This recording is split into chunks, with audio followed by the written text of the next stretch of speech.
Good evening, everyone. Welcome back to another episode of Blues Down Under, care of the Mancunian Way, episode number 17. I'm your host, Pat. Glad to be back in the chair, chatting to everybody. Just to let everybody know, Rich and Alan will be on shortly. Rich has just been called just for some extra work duties, and Alan is just making his way back from Melbourne Airport, so they should be on shortly. But until then, a couple of other familiar faces on at the moment. Mark, back for more for another episode. Good to see you again, mate. Good to see you. Thank you, mate. And Macca, always a pleasure, mate. Thanks for coming back again. See you nice, Pat. Just like a boomerang, pal. That's it. Now, first things first, I wanted to mention something that Macca brought up in a message to me earlier today, and that is, and this will certainly apply to a certain generation or age group, happy 5-1 day, happy Main Road Massacre anniversary day as well, too. Oh, yes. 36 years ago today, am I right, Macca? Since the demolition of 5-1? Yeah. That's the 6-1 for OGs, basically. For the OFs. That's it. Great day, that. If anyone wants to know my pin, it's the 23rd of the 9th, 89. It was a good day, that, man, wasn't it? It was a day when we weren't really expected to do much against... I hated the phrase at the time, Fergie's fledglings. And we had Mel's Marvels, and it was just a great day from beginning to end.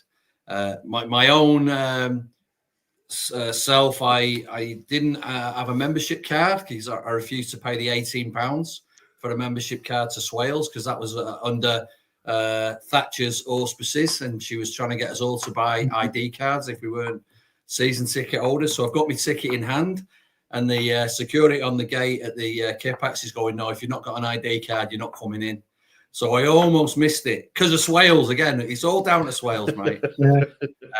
But I remember us going in and at 3-0 at half time, no one could believe it on that K-Pax. We were in ecstasy. And I think Hughes got one back just after half time, and we thought, oh, is this a possibility they'll come back to it? But we smashed them. We smashed them all over the park that day. And there was a fair bit of fun outside both before and after as well.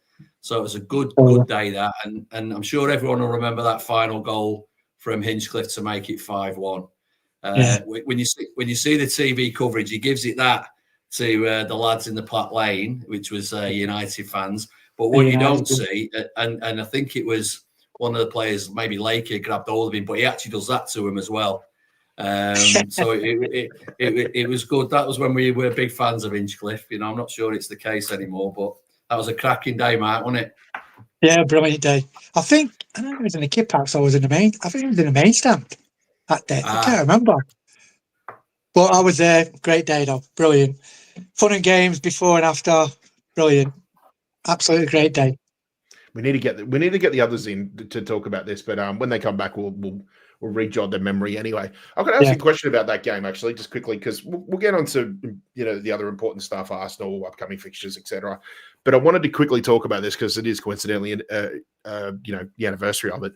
Is when you look back at that time, and obviously what the club was dealing with at that time compared to what we've been enjoying over the last 15 years or so, based on comparisons as to where the club was in terms of its league position, or the fact that, most of the 80s you were yo-yoing a bit in and out of leagues as well. Was that sort of your version of, say, either the 6-1 or the 4-0 against Real Madrid? Like, in terms of those levels of, like, when you watch those games, like the 6-1 and the 4-0, was it the same sense of euphoria, just in a different sort of scale, obviously? Because, where we were in terms of the hierarchy in English football, like where we were performing, it's obviously a lot different, but I'm sure the emotions would have been quite similar. Brilliant. There was actually shit back then, but that was a result out of the blue. Like, you couldn't believe it. Like, it was just a one-off, really. The great day. I mean, they continued to do what they always did, which is spend money like it was going out of fashion. And we went in with not much hope. And I think, Mark, I'm probably right in saying we probably lived off it for about 6-7 years. That's right. We never let him forget it. And then the forgotten derby, and I think it was 94 at Old Trafford, which we don't really mention. And that was the one time when they were able to give it us back in all those years. We didn't have much else, but we still 5-1. There was lots of good fun after that game. Yeah, great day. That was a great day. Held on to for a long time, so. And it came to where it was the only thing you probably held on to. You're not wrong, mate. We had plenty of dark days after that.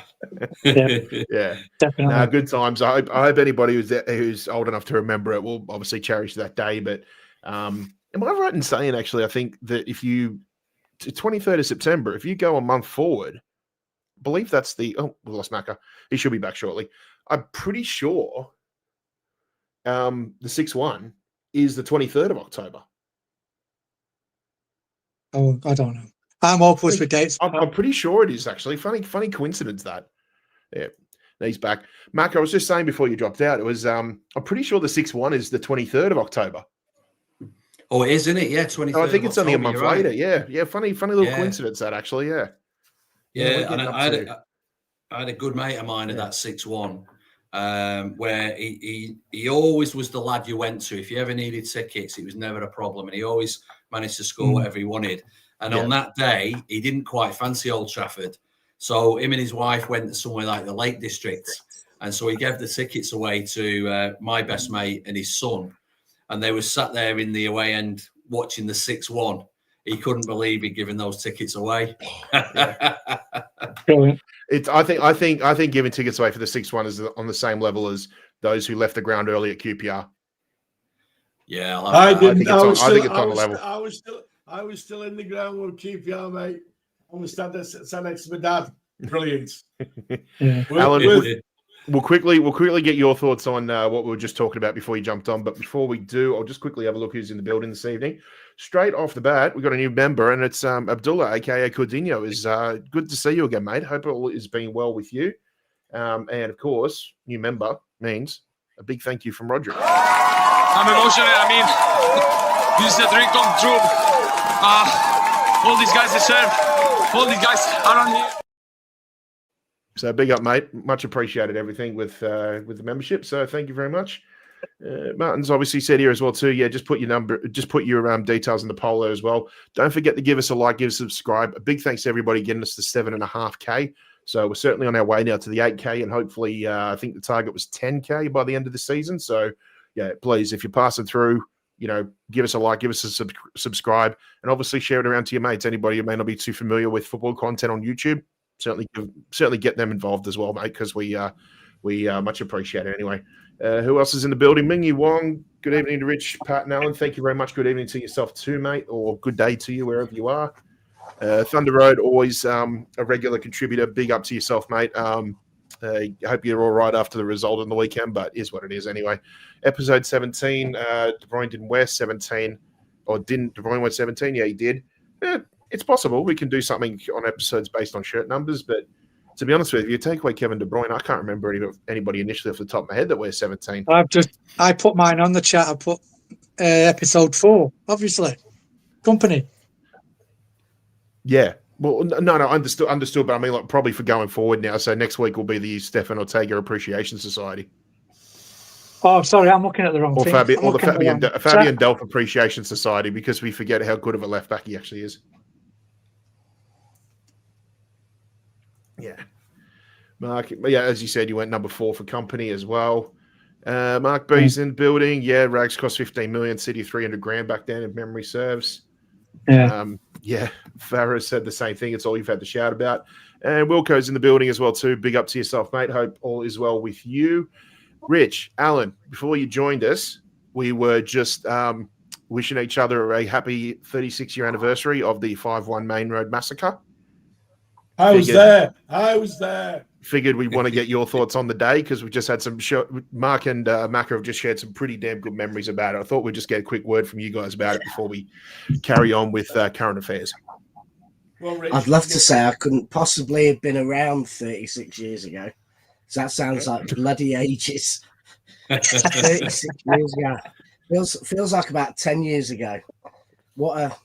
I didn't actually go. I was at my uncle's house in Withington, listening to it on Piccadilly Radio, whilst babysitting his kids whilst he went to the game, if I remember. But absolutely fantastic. And I reckon I've watched those goals, I don't know, about 300, 400, 500 times over the years. And, you know, some of those commentary chants at the far post and all that will be with us forever. But it was like a small moment, like the 10-1 against Huddersfield, where you saw a world that could be, but we had to wait about another 20 years before the world actually became like that. Because there were those moments. I remember 5-2 against Spurs. There were these moments where we thought we could be really brilliant, we could win stuff. What's it like to support a brilliant team? And then we'd always go back to rubbish, you know, a week later. And that was one of those moments. But it was absolutely fantastic. And we had to hang our shirts on that fair. It was about 14 years since we beat the Rags again after that. We were saying that. You kind of thought that, and we thought, this is magic. I'm going to really enjoy this. And then it was a long, long time till Gary Neville did his bit for us. That's right. Alan, I can only assume you were in the posh navy blue seats. So let's get your thoughts on I was on the game. You're in the plebeian seats, were you? No, I went to the game. Sitting on the scaffold. Listen, hear me out. I went to the game with my sister's ex-boyfriend, right, in the Kipak. And he was a West Ham fan from London. My sister was a student at Salford Uni at the time. And I went in the Kipaks with him. And obviously he wanted to come and said, I want to see what the derby's like. And obviously I was a bit nervous because we got all the kids playing for us. David White, Inchcliffe, Stevie Redmond playing for us. Brightwell, Morley, we had Morley up front. It was Paul Lake, who should have played for England as captain as well. Great, famous Aussie. Aussie. Oldfield. Yeah. And then I went to the game, and when we won 5-1, when Inchcliffe scored that header at the end to make it 5, I kissed the floor in the Kipak. Right? Paul Millen, he was called, his sister's ex-boyfriend. He was just laughing at me because he was trying to keep people from jumping on me. I was like, so when Main Road was Main Road, when it had the corner bits of Kipak, proper corners. That would have been dodgy, that, Alan. To say never go on the floor in the Kipaks. Oh, yeah. You know what it's like. I know. Oh, I was obviously, it was in the kit packs. It was great, and they had the proper corners when the main road was main road, and they had the plat lane, and it was great. It was just superb. Came out, and I had party mode when I came out. I was over the moon. Over the moon, it was. Yeah. I asked Mark and Macca before, Alan, was that day for you in terms of the emotions about it? Is it up there sort of on the same levels as, like, in terms of equivalent to modern day football? Is it up there with, say, the 6-1 or the 4-0 against Real Madrid for you? Mate, yeah. I came like out, similar emotions, Listen, I lived off that for 10 years. I'm sure. Bigger in a way, Pat, because we're younger. When you were a kid, I was younger. It was brilliant. As much as we love it when we're 50 winning, when you win and you're a teenager in your 20s, it's a bit more, you're a bit more emotionally. The 6-1. I was on my mum and dad's 50th wedding anniversary in Sri Lanka. Okay, and I was in. We were stopping in a hotel, in a Hilton Hotel, and I watched the game there. They had a big screen on next to the bar. And these Sri Lankan barmen, didn't even know anything about football then. I watched it, but when the fifth one went in, when David Silva scored the fifth one, I'm pouring champagne over my head, and I was pouring it over my head. I was screaming. All my relations were there, and my mum's side of the family are all red. Right, and they were there, and 3 of them stormed off. And when Dzeko scored the 6-1, I then bought another bottle of champagne and attempted to drink it all the way down, but pouring it from here into my mouth. It was brilliant, absolutely brilliant. It was like then you could live off that. I said, I don't care if we never win anything. This man, ladies and gentlemen, is also on the board of the Melbourne Blues as well. The three derbies for me, the best three, is the 5-1, obviously, 6-1, and the 6-3. Oh, well, I left the pub. They're my three. They're my three. You know what the honorable mention is? The 1-0 Vincent Kompany header match. Yeah, I was at that. That was incredible derby. Yeah, that was. Yeah. Okay. I went home for the last 3 games. So obviously Newcastle and the QPR game. I was at all those 3 games there. So that was tense. I'm going to call a different derby out actually as the most important derby in our history. Was the FA Cup quarter-final its semi-final in 2011. Yeah. Because that was the day. That was the day that our team first believed they could win, and that was the day I first really believed when Yaya dominated a good United side that day.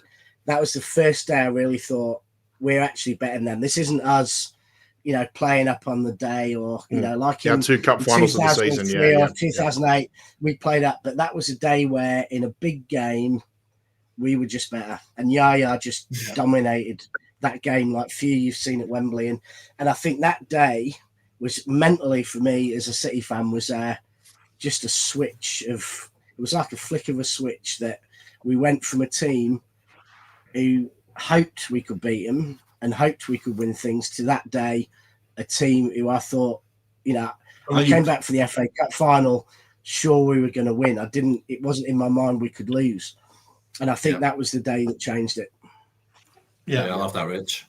Yeah.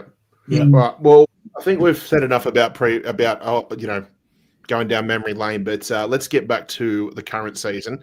I believe this is our first time chatting on the show since the weekend. Obviously, 1-1 away at the Emirates against the Arsenal.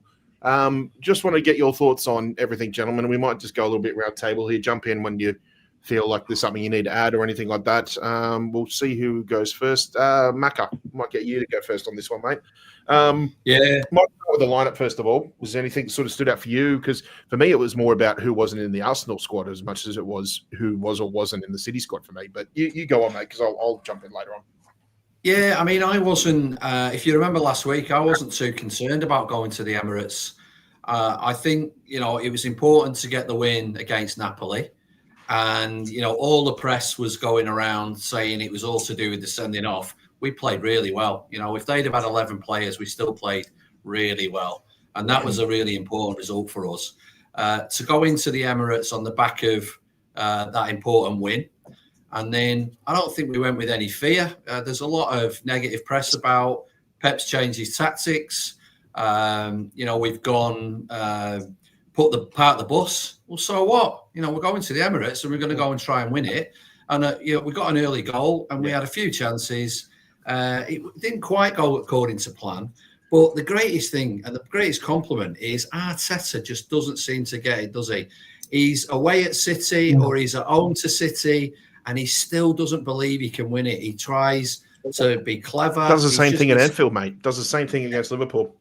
It amazes me because I reckon if he went for the jugular, he couldn't have had a better chance against us this weekend. But he did. Yeah. He didn't. And, we should have won it for sure. And there was a couple of chances there where our striker, he just wants to score goals and good on him. But a couple of decisions where we had players free to score in better positions. But you know what? If we'd have taken 2 wins and a draw from the last week, would we be happy? I'm pretty happy, I have to say. Yeah. Alan, I was mentioning, I thought I was happy with the lineup. The only thing that I thought was really bizarre from Arsenal, I don't know if you feel the same. Why didn't Arsenal start Aberieze? No idea. He is one player that has always concerned me. Doesn't matter if it's a weak Palace side. He's still a good player. You know what you're going to get against him, and I'm surprised they didn't put him in there in that number 10 role. He's one player that I wish that he had signed. I'll be honest with you. Yeah, be a good addition. Yeah. It's funny. Is he better than what we've got? Yes. I would have signed. You think he's better than Phil? You think he's better than Phil? I don't. I don't think he's close to Phil. He would have played better. He'd have played on the left hand side. I think he's good in the squad, Alan. I don't know to what extent he would get to say. Would you say with this current squad, and if they were primed and in absolute top form, would you have him starting a Champions League semi-final against Real Madrid? It depends where you play. You play him on the left-hand side. Yeah, but the Doku has been absolutely phenomenal, and he can be the most player at the moment. Yeah. Can he show his consistency? That's the basic. Well, it's a good thing now because he has been consistently our best player the last few games. So he's on the up at the moment. Can he do that for half a season? That's what I'm saying. He ended the season. Alan. He ended the season well. His play got us into the Champions League. His goals and assists at the end. Let's talk about last week. Club World Cup. He was our best player this season. He's been one of our best players in 3 or 4 games. So I'll talk. How you can say.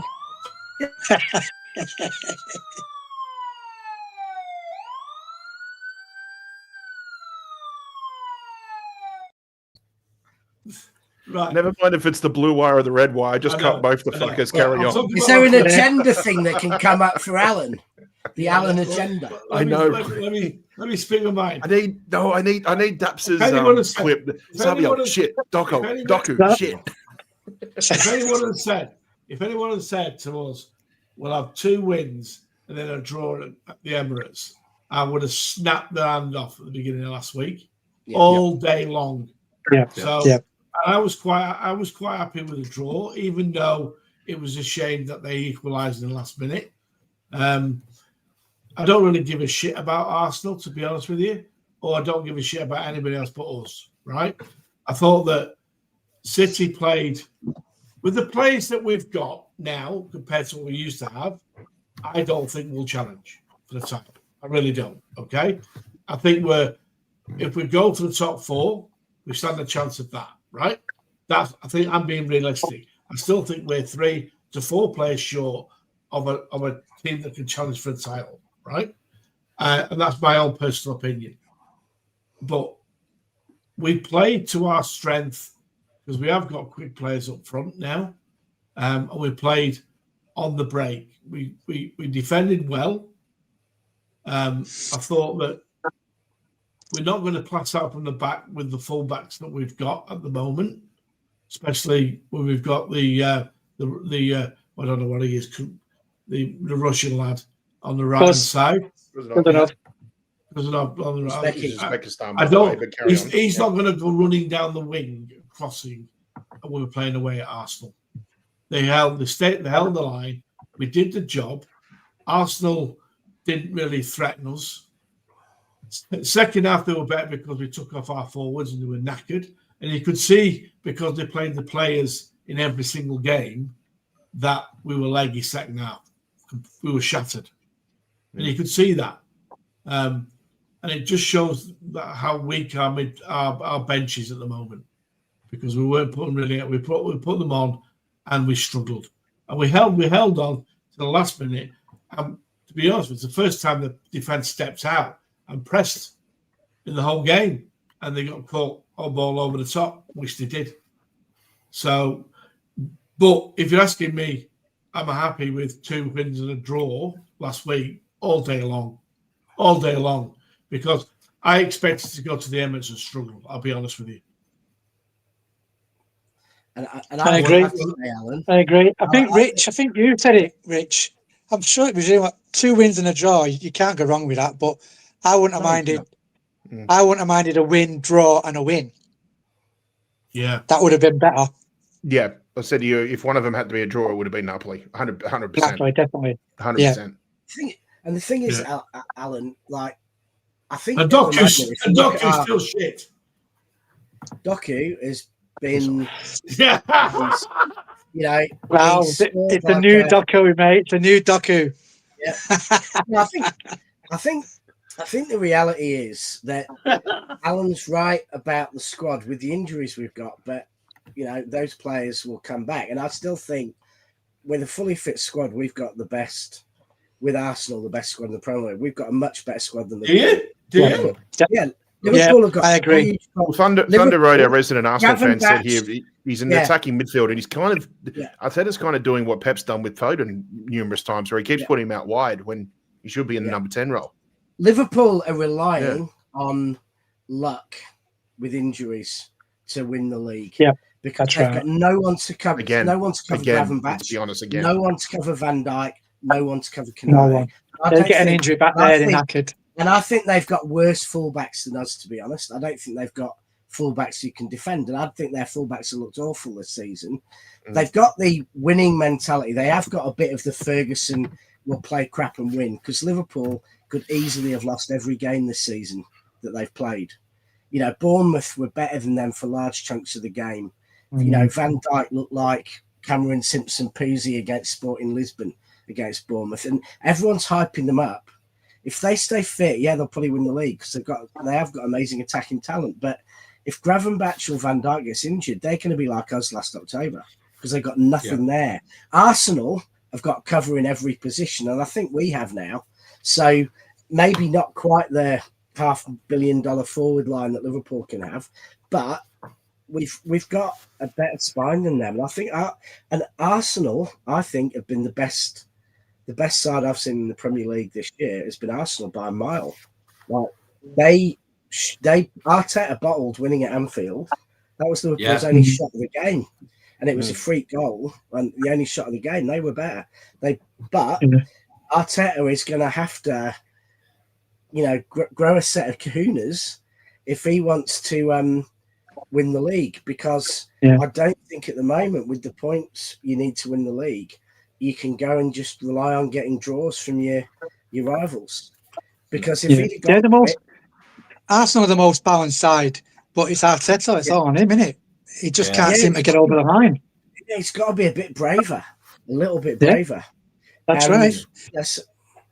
So I think I don't think we're 4 or 5 off. I think Liverpool get an injury, and I think City and Arsenal make up the points in a month on them at the moment. If they don't, then they don't get injuries. And that's Rich. That's something I'm going to get to, because I will put up the upcoming fixtures over the next say month to 6 weeks or so, because I think the fixtures leading up to when we actually play Liverpool at the Etihad, there's some very gettable games there, and I'm not just talking the Premier League too. I'm talking the Champions League as well. So I think there's every chance that we can find some sort of form. And again, I will get onto that in probably the second half of the show. But there's a lot of discussions there, because I think there's some opportunities there where we can hopefully make some ground on Liverpool. So it remains to be seen. But see who else is in here this evening. Do you think do you think we need a bit more presence in midfield? Because I do. someone with a better bite. In midfield. Well, I'm going to say that, Alan. I was going to say we've got Cuz there, which had a great game, and O'Reilly. Similarly, we've got Cuz at the back with a bit of bastard in him. We need someone like that. I'm always saying this now. I've been thinking about because of the Spurs game where they bullied us. We need someone in there with that bite. I know Rodri can clean things up. Rodri can clean things up, but he's good at doing it. He's nice at doing it. Need a bit of a rogue, bit of a maverick. Yeah, we need someone in there like Cuz, definitely. Yeah, but Cuzanov, for me, I mean, let me ask you this. Let me ask you this, Governor, because I was thinking about this on Derby Day when I was watching a replay of the game. It was, remember, I think Kuzanov got fouled. I think it might have been Dorgu or something, and he put a proper good shoulder in there, And we look at that, and it's like, cool, it's called a foul, free kick, all that sort of stuff. I think every single one of us deep down looked at that and they go, that's just your typical Derby, anything you say before 2015. Yeah. And it's like, it's going to be called a foul, but God was screaming out saying, just play on, because that's what a Derby's about, Yeah. I know we talk about Roy Keane waffles a bit, post match after derbies and things like that. It doesn't matter what the result is, but he had a point there. Like, no yellow cards. There was no argy bargy. Like, there doesn't seem to be a lot of venom in modern day Manchester derbies these days. Unfortunately, it's disappointing. It's a shame it's not there anymore. I've got a question for you too. Generally, we don't need it. It's United who need it. We're better than them. We don't need it, and that's the thing. The niggle needs to come from the team who've got to upset the better team. So City don't really want niggle in a derby. It doesn't suit us. We're better. And like United didn't really necessarily want it. And we'd send out Neil Poynton or Alfie Haaland or whatever just to try and get stuck in and cause trouble and wind them up. Because our best chance of beating United back in those days was upsetting them, getting them a red card, causing bother, turning it into a scrap, getting emotion over ability. So Keane's saying that because he knows the only way United are going to get it is if they can put that in the derby. Pep's probably saying, I want a game with no yellow cards, because if there's a game with no yellow cards, we probably win. Sure, Yeah, fair enough. Yeah. Individually, Mark, we'll get you to answer this one from Linny. Says, do you think playing this way utilises Haaland much better? Well, it does. I mean, it is bringing him into the game more. He is holding the play up well. I mean, I wouldn't like to. We're not going to win the league title playing this way. I think with this, we can still play the high line if Cuz is there, but with sitting back in that, we can only do that when we're winning comfortably, and then you can sit back. I won't be doing that every game. No, we're not going to win the league title playing that way. I'm sorry, we're not. No. Because you get the lesser teams. But also, we don't win leagues in October, Alan, so we just need something that gets us results until we get it right. We never get it right until January, February anyway. The lesser teams that play that, they sit back, they always get found out. You always get through in the end. You can't play that all the time. No. But so we're saying the way we played against Arsenal was maybe a little bit of a one-off.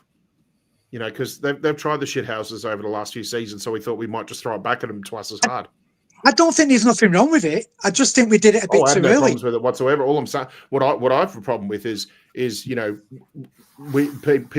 rivals go on for years and years talking about we're boring because we dominate possession every game. The second we decide to give back a bit of that possession, now you're just shit houses. We'll make up your mind. I mean, that is actually Pep's plan B, really, isn't it?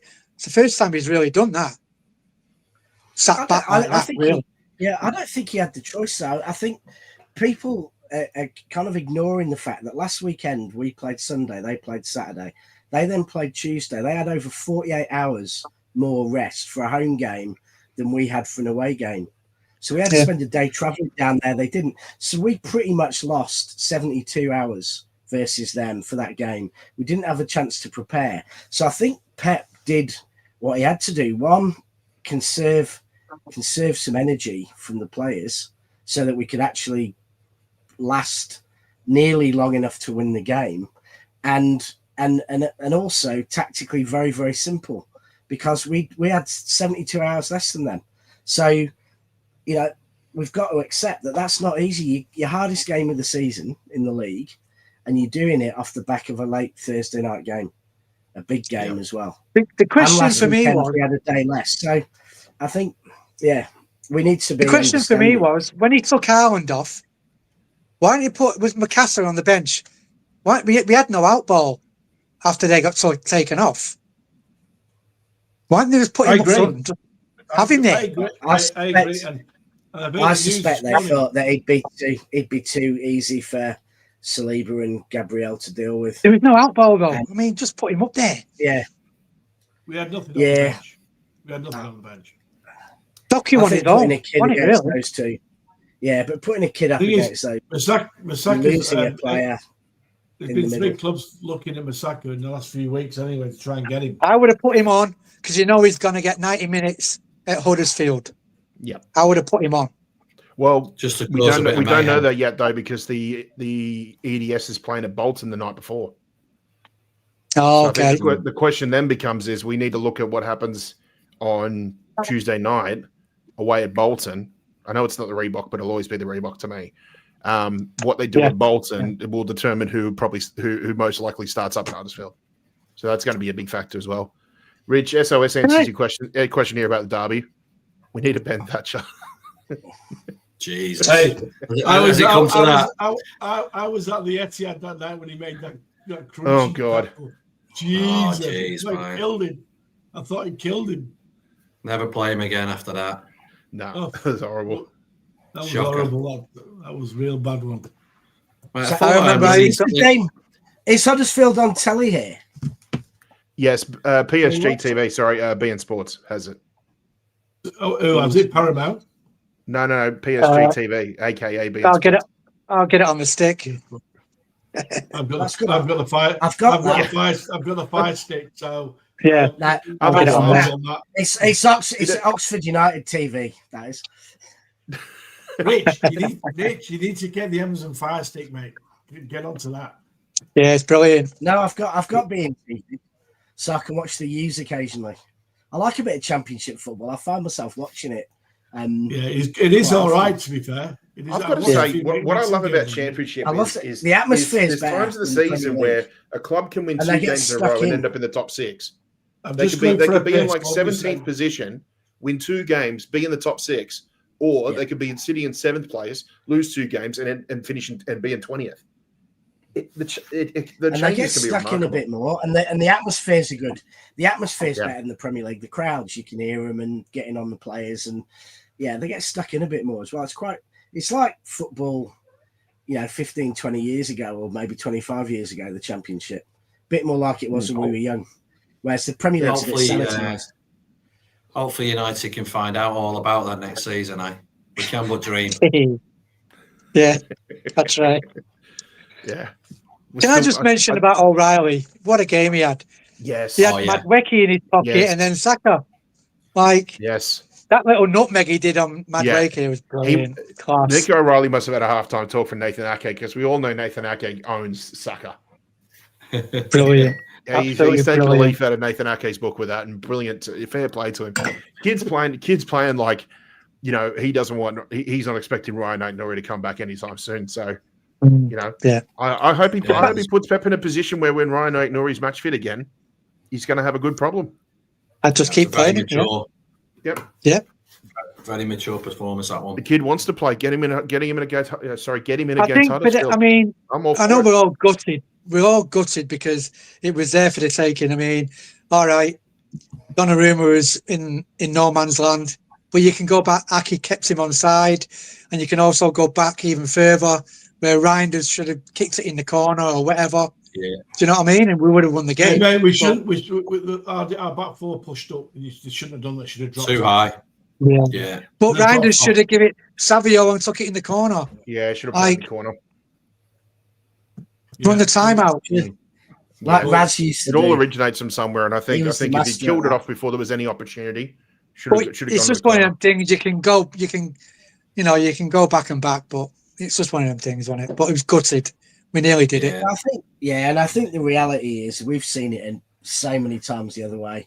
Is there's only so long you can be under pressure and not make a mistake, and the question is whether when you do make a mistake, the team scores or not. And in that case, they did.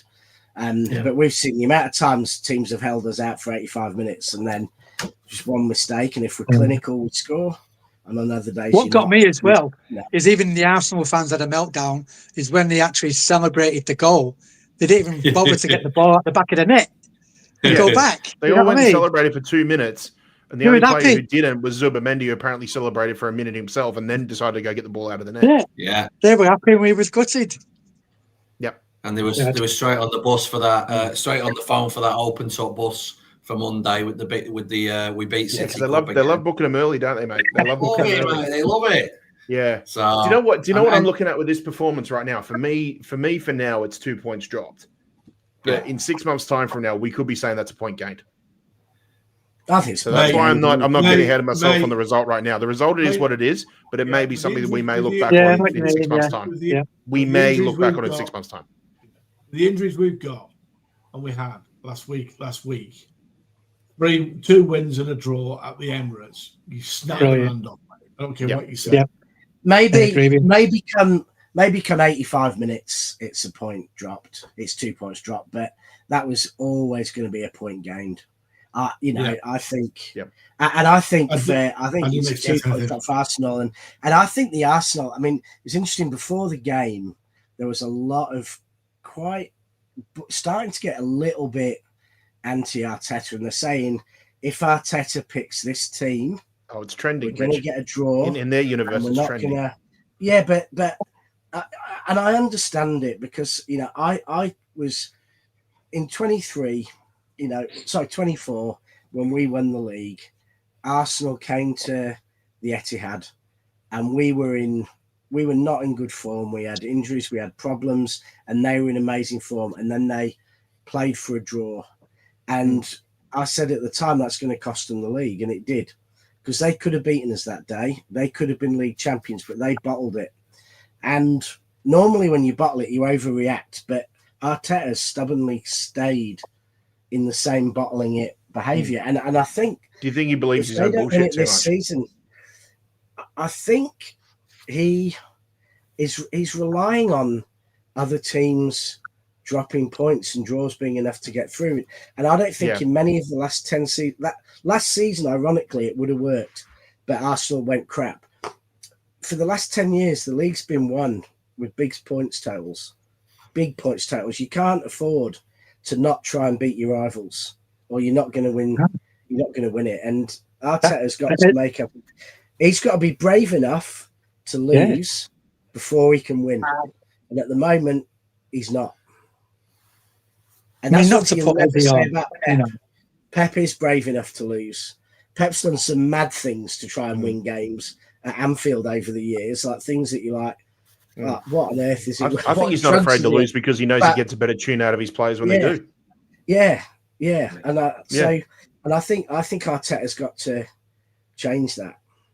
Can we go off at AFTV now and start concentrating on Man City, please? Here we go. Here we go. Yes, Capo. Yeah, bloody hell. David said Kuznov injury. You guys heard anything if it's serious or just a knock? I think regardless of what happened, I think he was going to get rested against Huddersfield anyway. Yeah, I think Martin said he'd put a moon boot on, but it was just precautionary. Okay, yeah. So it's not like Marmouche moon boot.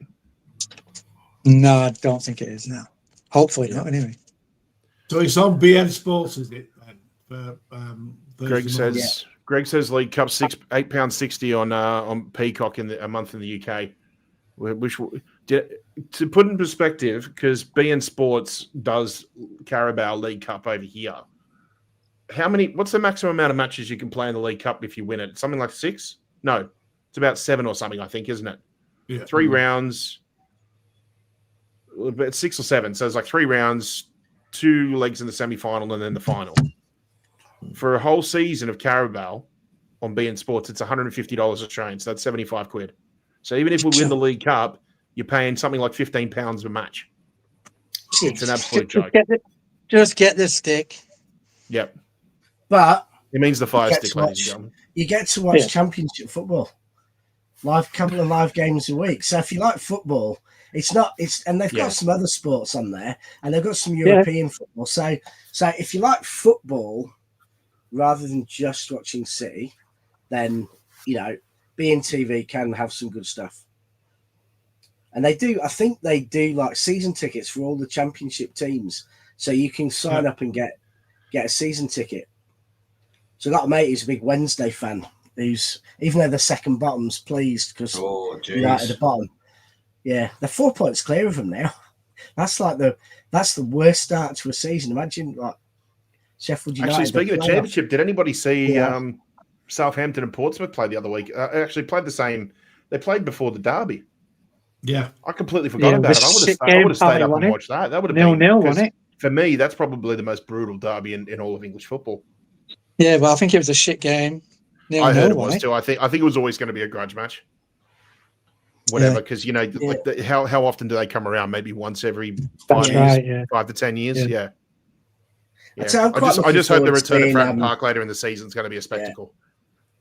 I'll tell you what will be a good derby as well for really hating each other. They don't play a lot. Is if Birmingham get themselves back into the Premier League or Villa get relegated, then those two really hate each other, and they just haven't had a chance to play that much. So and I'm looking forward to the Newcastle Sunderland again this season. I was just going to say that one. That'll be good. That'll be good. That will be good. Yeah. Yeah. Because they're Sunderland newly promoted, they will be up for it too. Actually, they'll be up for it. It won't be a repeat of when they played in the FA Cup last season. I think it'll be a lot tougher.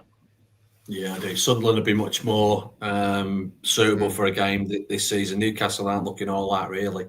So they've got a chance. I think if you ask most of those Sunderland fans, Macca, anyway, they'd say, yeah, sure, they don't like losing to Newcastle any day of the week, but if it meant that it was irrelevant and they went on and got promoted, then I think they'll take that any day of the week. Yeah, exactly. Yeah. Do you think we can good rivalries though? Yeah. There's a lot of good rivalries in the game. Like always like watching like when one of the Sheffield sides play Forest and the deep hatred going back to like the miners' strikes and stuff you have in games like that. Or one of the best scraps I've ever seen at a derby was many of you like been to the county ground at Swindon where there's a massive park out the back. Behind the away, so there's a massive park. Didn't we play against Swindon in a cup a few years ago? Yeah, we did. We played Swindon and Reading down there. Yeah. They're one of the worst grounds to go to. Yeah. But when you I thought the worst one I've ever seen this is just on TV was, remember Formidable season we played a cup match against Newport. That looked like it just had about six straight rugby matches on it. It was horrible. But like Reading and Swindon, there's no direct line there. Oh, right, okay. It's a nightmare to get there. Yeah, it's a nightmare. So at least 2 trains on a good run or more. Yeah, two trains or we used to go in transit van anyway. So yeah, I think. Did you ever transit? What about Norwich and Ipswich? Yeah, transit van. Oh yeah. We all used to hire it and go down in the transit van. Norwich and Ipswich hate each other. Oh, in the back. Norwich and Ipswich is a very good one too. Cardiff and Swansea. Yep. Cardiff and Swansea has a bit of bad blood too. Southend. Although to be honest, I think Cardiff probably had their eye more on Leeds and Millwall, given their history. We actually took a transit van to QPR once, and did you sit on the floor and not put any cushions? Cardiff, do it. Oh, you was all over the show, in the back. Oh, fucking hell. All Alan over the Davey show. said no Macam talk, please. Anyway. He doesn't want to hear it. And that's why I didn't mind driving there, but not on the way back. To get to it's 20 years back in time. And then the ultimate six-fingered derby, Port Vale Stoke, because that's a horrible place. And when they play each other, it's just horrible. We only just go down the road. You've got West Brom and Wolves as well. That's a bit Black Country derby is bitter as well. Very bitter. Luton and Watford. Watford's another good one. Do you know what I think? I think the Yorkshire version of the Southampton, the Hampshire is a Hampshire, Southampton and Portsmouth. I think the Yorkshire version is Bradford and Leeds, because again they haven't played each other in a long time. They don't pass each other that often, but it's a very bitter derby. Yeah. Do you know what? Reminds me of that going in a minibus to the away games. I really miss it. Get on the cans and all the rest of it. Yeah. And when you're coming home, especially if you do a London trip, and when you come in, last time I did it was Tottenham away in the Champions League. You get in the minibus, and we drove to the North Circular, and we obviously got beat. And we stopped at a bottle shop, fucking wetting, and we bought 3 litres of milk, and then walked outside, poured the milk down the fucking grid, and then put the top back on. And that was because you were not allowed to stop on the motorway on the way back if you need a piss. So you're trying to get in the minibus. You're trying to give me this, and you got your thing, and you're having a piss in it, and then you open the window and throw it out the window. Make sure no one is out the back. Fucking brilliant. We used to pull anywhere. After that wonderful blow-by-blow description, I think you might start on. Try to have a piss. Shut up, dickhead. I had a mate of mine from Australia piss off. And he was having a piss in the van. Yeah. And he was fucking missing the ball. And now for lowering the tone of the show, you're gonna kick off the next segment by talking about Gigi Buffon. It's now confirmed he is the best keeper in the world, winning the Yashin Trophy. Thanks for changing your name, by the way. It's much appreciated. I want to get your thoughts. Gigi Donnarumma, best keeper in the world. It's now proven, by the way. What's your thoughts? Well, he did that for Paris Saint-Germain. Yeah, but he's now a City player. Yeah. Right, they're giving him that award. They've obviously never seen Martin Margetson in action. Not seen Bettinelli yet either. Yeah, Mystery Trickler. Is he our new Scott Carson, by the way? Think so. Cole Hero, but not. No, don't, Alan. Piss off. Well, you got W and K. You got W and K, but you're just missing a couple of other letters. Yeah. Won't Carson be the most decorated keeper? Possibly. I know Carson's got the record for the longest time between 2 Champions Leagues, or equal. Because I think Maldini was 18 years, and he was 18 years as well. Because he was in that 05 Liverpool squad when they won in Istanbul. That's right. And then obviously he was back again there when they played it again with City in 2023. So the Maldini, I think one other player, they hold the record, and it's 18 years between European titles.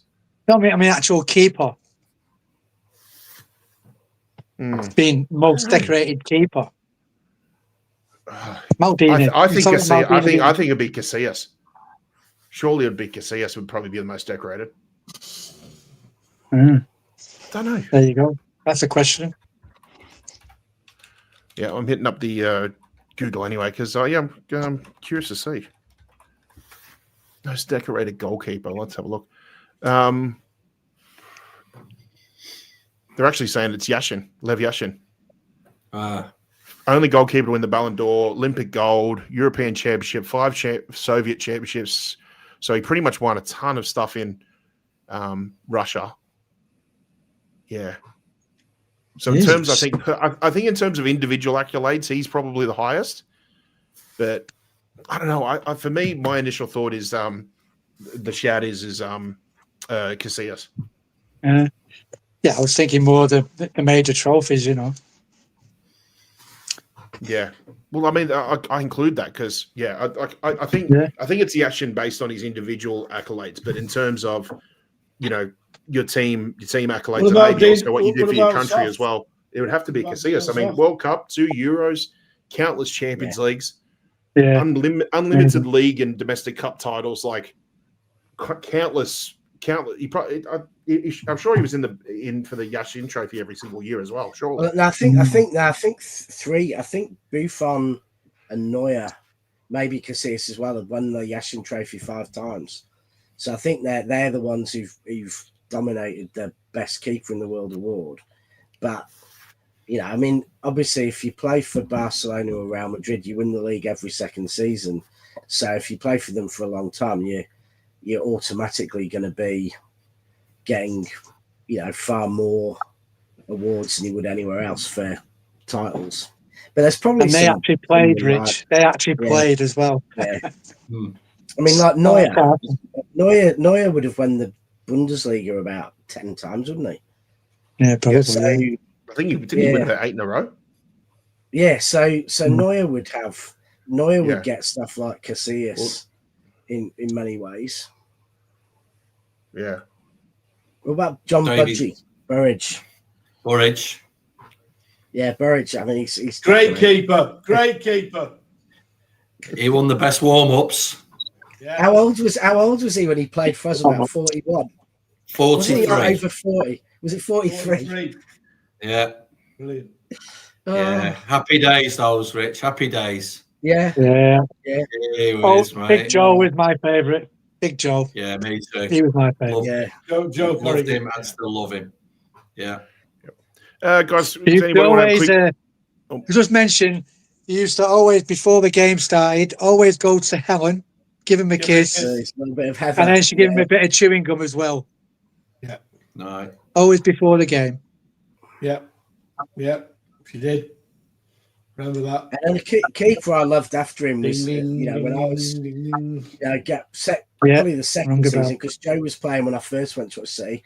I loved Alex Williams. He was a lovely bloke. Oh, I remember he came down to our school fair every year and let us score penalties. And then he was at City for 45 years or something. He retired. Part of the furniture.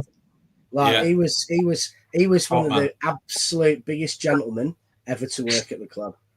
Yeah, pity injuries, because he was a very good keeper when he first came in. Like he was talked about, he's going to be an England keeper and stuff, and he just bad injuries. And back in those days, like you had an injury and the medical science wasn't good enough to really, sort them out, and so players' careers were ended in a way that just doesn't seem to happen as much nowadays.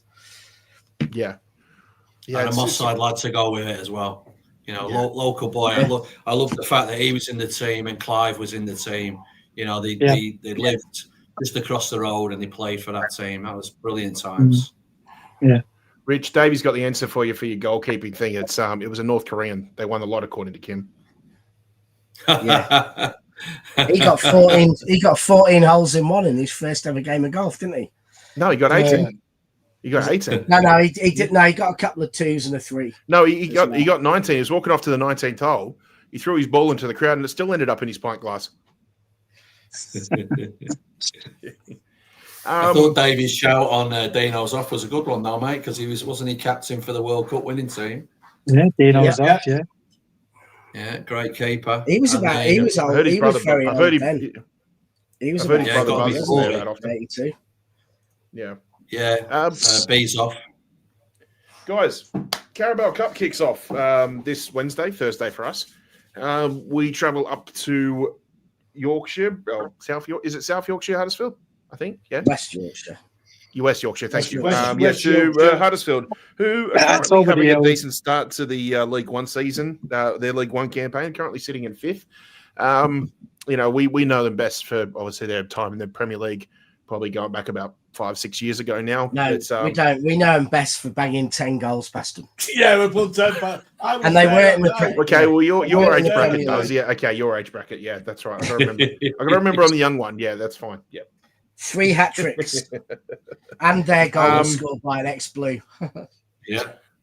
Okay, guys. Again, obviously, I think the big question here is that what's the academy doing a Bolter the night before we see who's going to play? But I don't know. Does anybody think that the lineup might be a little bit stronger given the fact that quite a few injuries, quite a few question marks still? Well, you have Trafford in net right away. I can't see any. Yeah, I can't see it being anybody else apart from Trafford, to be honest. No. As well, too, mate. Yeah. Put McCaster up front, and then it depends on that other game, doesn't it? Would you move O'Reilly into midfield? Yeah. And Nico G should have a full game. Yeah. Would you move O'Reilly into midfield and then have Nathan Ake play at left back, given the fact that he's doesn't have much game time? I'd try and get Ake. I'd try and get Ake a full 90 minutes. Yeah. Yeah, good game time. Stones will play. Yeah. No, I wouldn't really bother with Stones. I'm not. Bob will be playing. Yeah. I'm not sure I'd risk Bob either. I'd be playing players who need game time. I think Stones needs not game time. Stones needs to be like Paul McGrath, Ledley King, play him in the games, and let him. I'd let Bob run riot myself. Yeah, give him it. Yeah, good game for Bob, I think, as well too. Yeah, look, I'm confident coming into this game. I can't see us doing a rags against Grimsby or anything like that. As long as we don't face Grimsby in the next round, that's all I'm happy with. So, it's the bench. It's the bench will be interesting, really, to see who'll be on there. Just in case it goes pear-shaped. If there is a bench, do you know what I mean? If there is a bench, mate, it could be the under-15s on the bench for all we know. Well, yeah, I mean, in case it goes pear-shaped, it's going to have to be some established players on that. Do you reckon young Heskey might get? Ooh, yes. Yeah. Young Heskey. Possible. Yeah. Possible. Yeah. I don't know. Yeah. There's a good opportunity for a few people here, anyway. Yeah. Yeah. I don't know. Yeah. And for, I don't know. See, this is why what I care about on some occasions. Like last season, I think it was last season, it was absolute shite because we got bloody Spurs away in the first round and we had all our eggs in another basket and, you know, we sort of just let that game slide basically. But now sometimes you get a little bit of luck with a draw, and I don't know about you, but I'm taking this Carabao Cup a little bit seriously. I think, you know, I feel like we kind of have to go back to maybe not square one, but we sort of have to do a bit of a reset after what's happened over the last 12, 18 months. And, you know, if it means going back to sort of a similar sort of reset, or lack of a better term, to what Pep did after his first season with the Centurion squad, you know, we put our eggs in the basket, not just in the league, but making sure that we got that Carabao Cup. And, you know, I'd like to think that if we could find some good form and get ourselves into that final or go deep in this competition, it's going to set us in good stead for whatever trophies are on the line for us for the second half of the season. So I'm here to take this seriously. Now, I'm not with you on that. That means having a serious squad, though, Rich. I'm not too sure because I don't think. Yeah, I don't think. Honestly, I don't think Haaland and Donnarumma and Rodri and stuff need to win a Carling Cup to get us, you know, going. I think, you know, yeah, I love winning it. It's good fun, but we this is about the Premier League and the Champions League, really. Yeah, and but Rich, we like it because the other teams don't take it seriously. Yeah, but I don't think we can afford to take it seriously at the moment with our injuries. We've got a I know what you mean, but we want to win. We always want to win everything.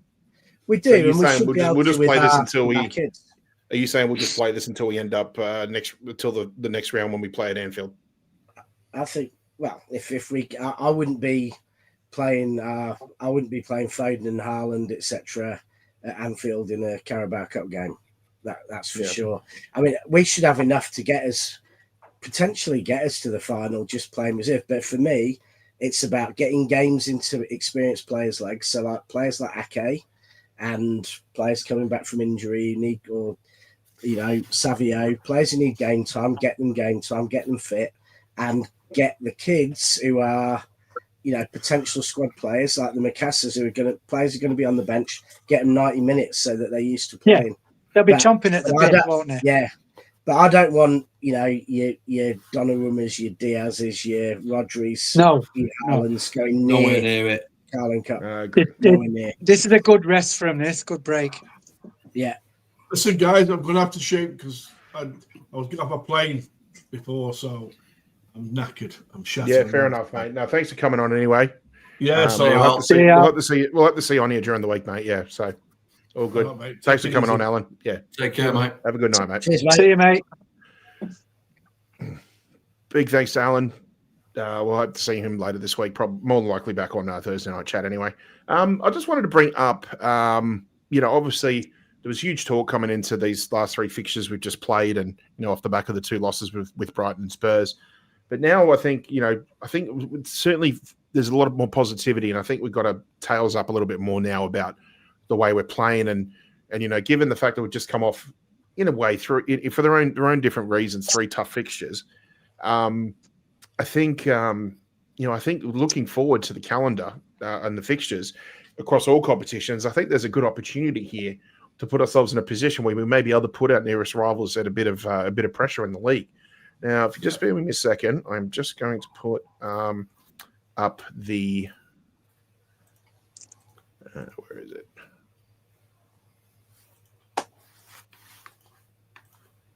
Just give me a second.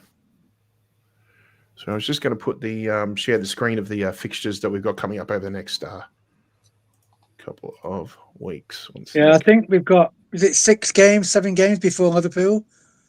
Yeah. Yeah, I believe so, because Liverpool's at the start of November or early November. And they're all winnable. Yeah. So I'm just trying to Yeah. share the screen here, but I just wanted to go through. Liverpool's the weekend the Oasis gigs on in Sydney. It is Was it? actually, yeah. And I just got my ticket for the Saturday show, so. Oh, mate, that's going to be too much that weekend. Yep. Too much excitement. Yeah. Well, I think the good thing is that we've been fortunate enough that the game's been moved to about 3:30 on a Monday morning, so we're not going to be in any position to be watching that anyway. So that will be one for the replays at morning tea time, I think. I'll be watching it. Yeah, I think we'll be at Cheers for that one, Pat. No, I just can't get myself up at that time. We'll be at Cheers at 1 o'clock Saturday morning, 1 o'clock Sunday morning, and 1 o'clock Monday morning. Make it a hat trick. Yeah. Not for me, mate. I'm feeling jet lagged already just thinking about that weekend. Oh dear. But I'll go through these fixtures. Sorry, I'm just having some dramas with sharing the screen here. I'll have to check it again. But if you have a look at what we've got coming up over the next few weeks, and this is across all competitions, we've got Burnley at home, Monaco away, Brentford away, Everton at home, Villarreal away, and Aston Villa away. And that pretty much is our fixtures between now and the end of October. Just for the record, we do have Bournemouth at home, Borussia Dortmund at home to kick off November before we play at home to Liverpool. Of those fixtures... And then Newcastle as well. Oh, that's afterwards. Yeah, that's a week after. Oh, no, that's after international break. Yeah, so that actually, to be honest, when you look at those two fixtures, maybe international break might come at a good time. So remains to be seen. Probably too early to call for now, but I'm looking at those fixtures, and they are, to me, all gettable fixtures. Really, I think the one that may stand out for me a little bit. I was going to say Brentford, but I just don't know what Brentford without Thomas Frank has been like. And I'll be honest, like I'm I don't want to sound ignorant or anything, but I have not really paid much attention to Brentford since, this season since Thomas Frank left to go to Spurs. But as we know, Brentford have never been an easy rollover, and especially when it's at their GTEC Stadium as well too. They never lie down whenever they play us. They're always a tough opposition. Everton have shown some glimpses of some good form. So for me, maybe those two fixtures, and keep in mind there is an international break in between those as well. They're the ones that probably stand a little bit out for me. Aston Villa away is a shout, although to be honest, their form is terrible right now. Brentford haven't been good. Yeah. Brentford have lost. Yeah. It's not just Thomas Frank. They've lost 4 of their best players. They've had the heart ripped out of their attack. Yeah. Thomas Frank was a big factor though, because he seemed to have it set it up. Was a massive factor, but you take out Thomas Frank and then you take out 4 of their 5 best players. And that, and that's having lost their best player the season before.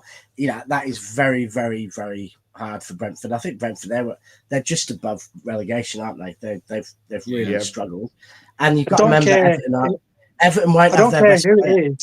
So because we need a good run before Liverpool. Yeah, exactly. Everton we need to get a few wins under our belt. I don't care who they are. We just need a good few wins before we get to them. Yeah. So Rich is Super Jack not eligible to play against us? No, he can't play. That's good news. That's very good news. Very, very good news. Yeah, seeing him against Liverpool, he looks sharp. He's looked sharp in all the games he's played. Yeah. It's a great player. I'd say they're very ordinary though, Everton. I mean, I don't want to sound cocky, but the form that we're coming into, and you look at some of our really solid players that are looking like they're very sharp. And I'm thinking particularly Foden. He's having such good games. Haaland, for me, has been a little bit of a revelation. He's suddenly winning more of those first balls and second balls, and tracking back to come in and get involved, which is maybe not always been his strength. If we can keep this momentum going, we've got some very winnable games. I actually think Villarreal might be the tough one. But overall, that's very doable. And I disagree a little bit with Alan in terms of, I know I'm going to sound a bit like a happy clapper, but I think you come to the right channel, mate, so that's fine. That's good news. But just the fact that we're not going to be up there challenging for the title. Liverpool wouldn't be challenging for the title if they hadn't had 3 or 4 lucky breaks in the last 10 minutes of each of those games, or 3 or 4 decisions go for them. They're playing okay, and former champions is win when you're playing badly. Yeah. I don't think Liverpool deserved on the games to beat Everton, Burnley, or Bournemouth. You know, and I think they were very lucky against Arsenal.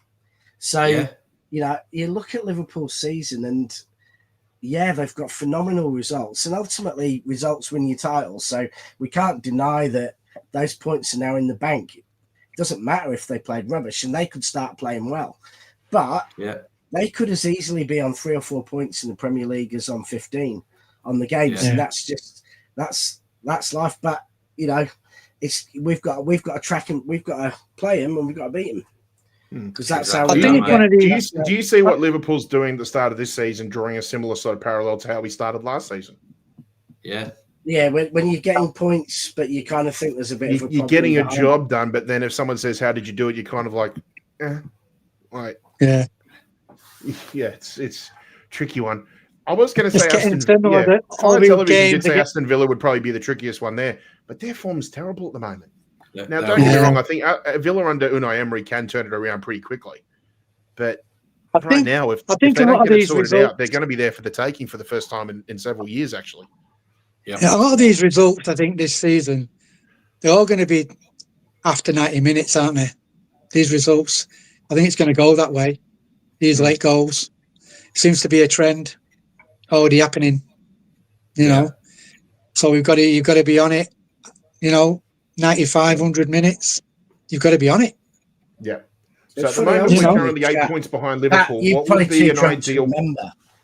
Sorry? But we were having a chat on the night of and I don't know if you were in the chat, Macca, but I was having a chat at the City Spurs game about a lot of sports have gone the way of almost having two teams. You have like rugby, it used to be a 80-minute game. Now you play 7 players for 55 minutes and you have a thing. And I was asking in football, is there, you know, I'm surprised in football there hasn't been more of a move to make players slightly fitter, faster, stronger, but with a view to playing 60 minutes and then change things up and put on another attack. And I do wonder whether that is an evolution that's going to come a bit more in football, where there's going to be players, and I think Doku's like this, where he's not necessarily a perfect 90-minute player, but if he's allowed to just be explosive, knacker himself out, he'll get you come off the bench or go off after an hour.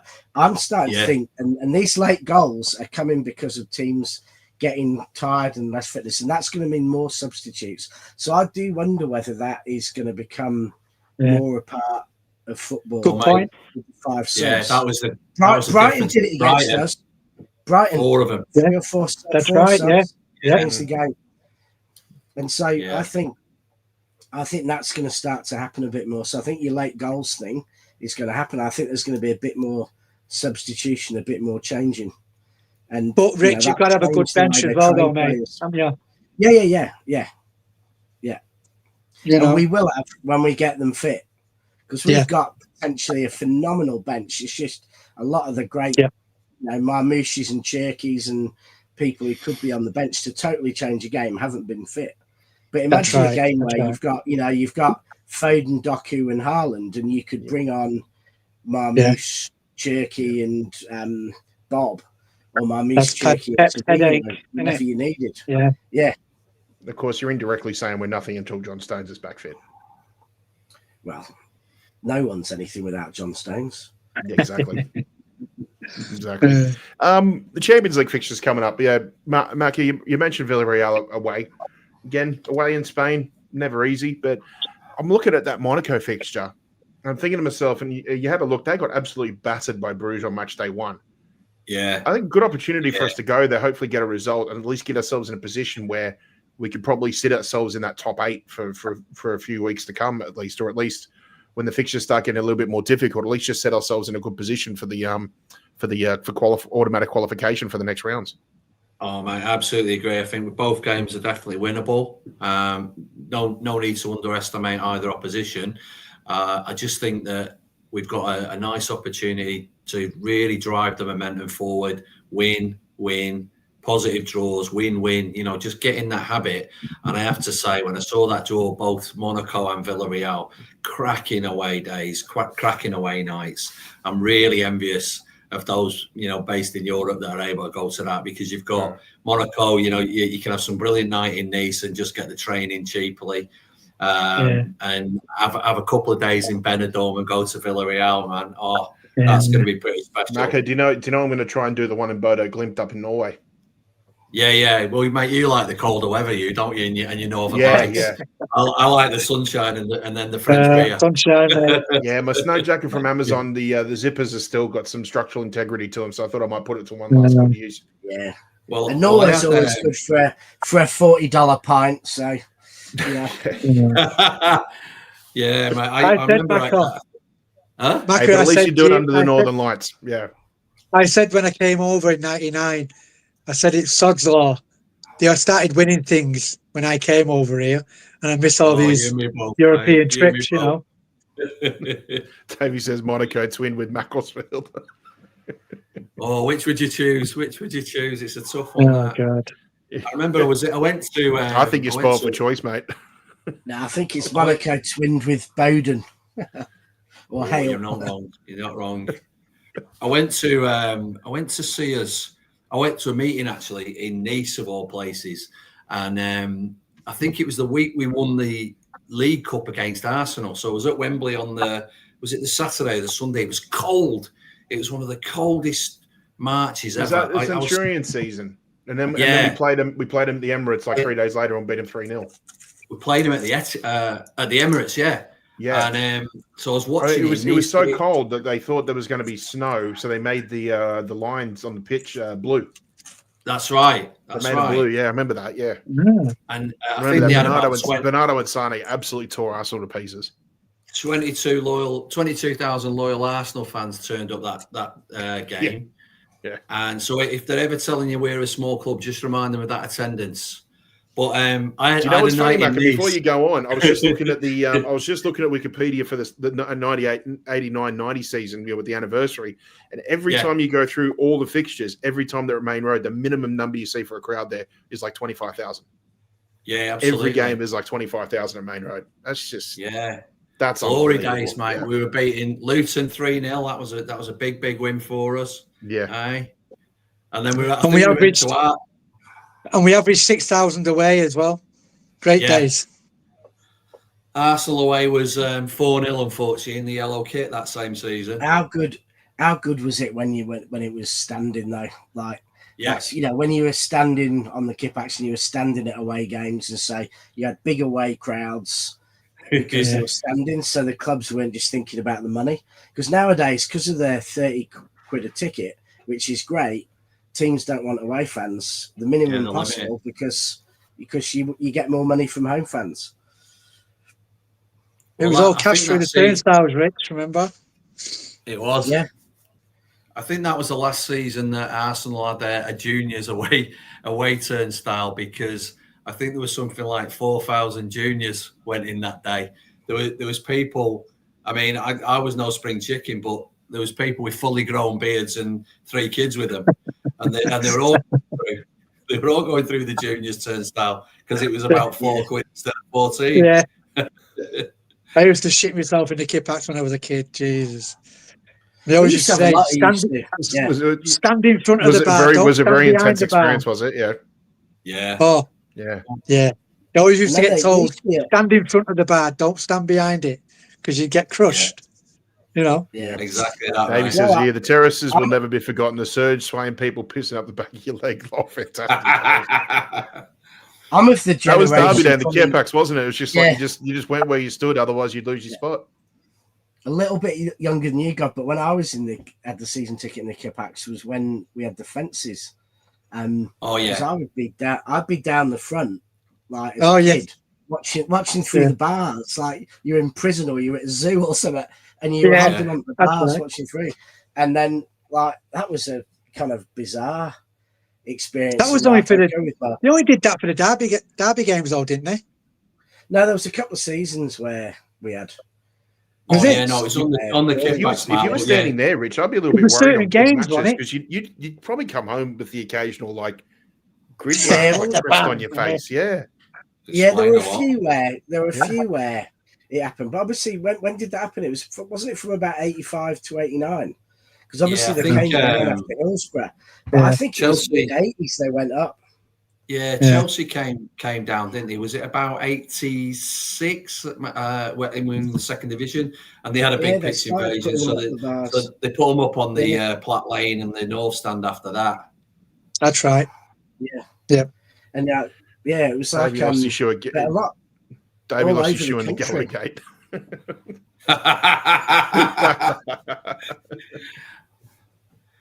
Oh dear. That's a long walk home, that one. Question for you guys. Question for you guys, right? So, as we said, Liverpool's coming up in early to mid November. Good chance for us to hopefully maybe catch some ground in the league. Hopefully. If you were to start being a bit more serious in terms of us possibly competing for the league, what would be the maximum amount of points between us and Liverpool by the time they come to the Etihad? What would be okay for you, where you still think we're a chance? I think, Mark, you go first. I don't want to lose more. Well, I when people are doing predictions and all that, my prediction is I wait till Christmas, and if we're still in touch, we have a good run home. I always go, people, I mean, like Dapser said, I'm going to look at the first 10 games. I take it to Christmas, me. I can't predict. When at Christmas, then I've sort of you've got an idea of the league then, of what's, but if we're still in touch at Christmas, then don't write us off.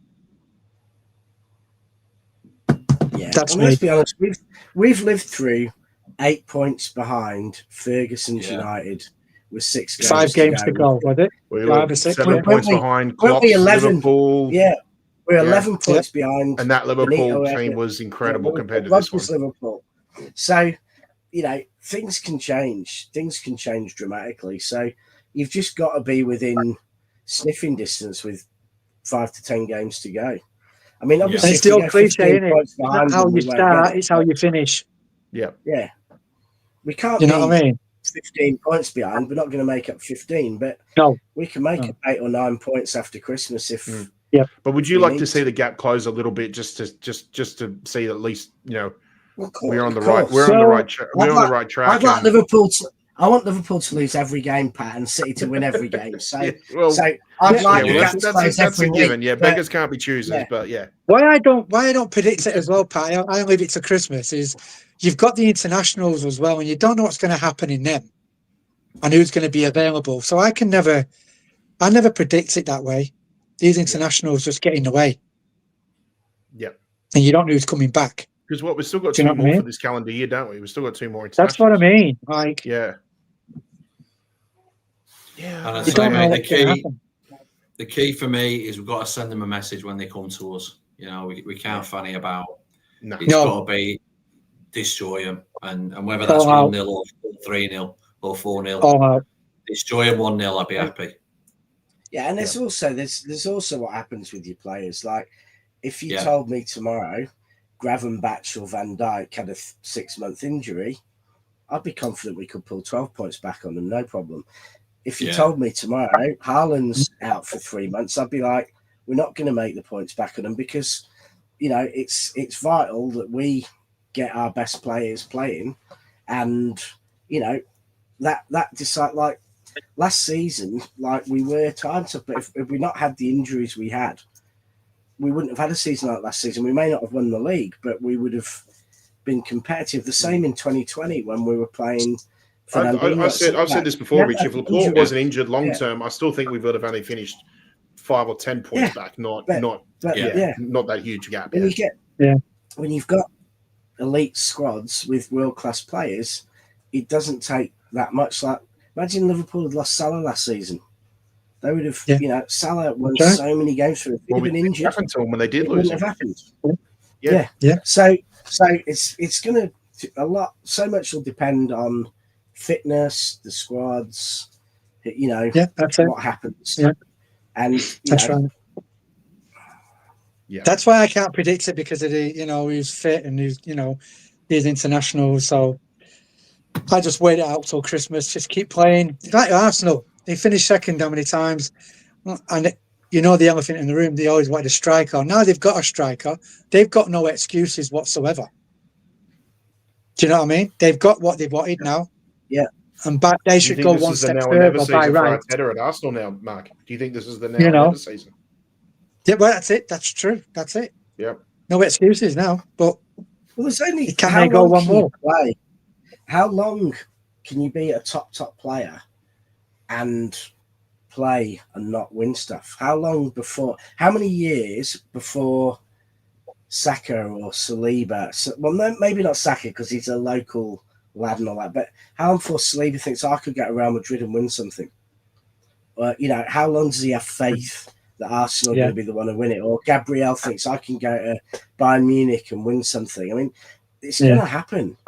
They're not, Saka is maybe he's like Foden is for us, but they've got to win something, or at some point someone's going to say, no, I want to go. And once you start dismantling the team that is built, so I think they have to win something, because I think their players want trophies.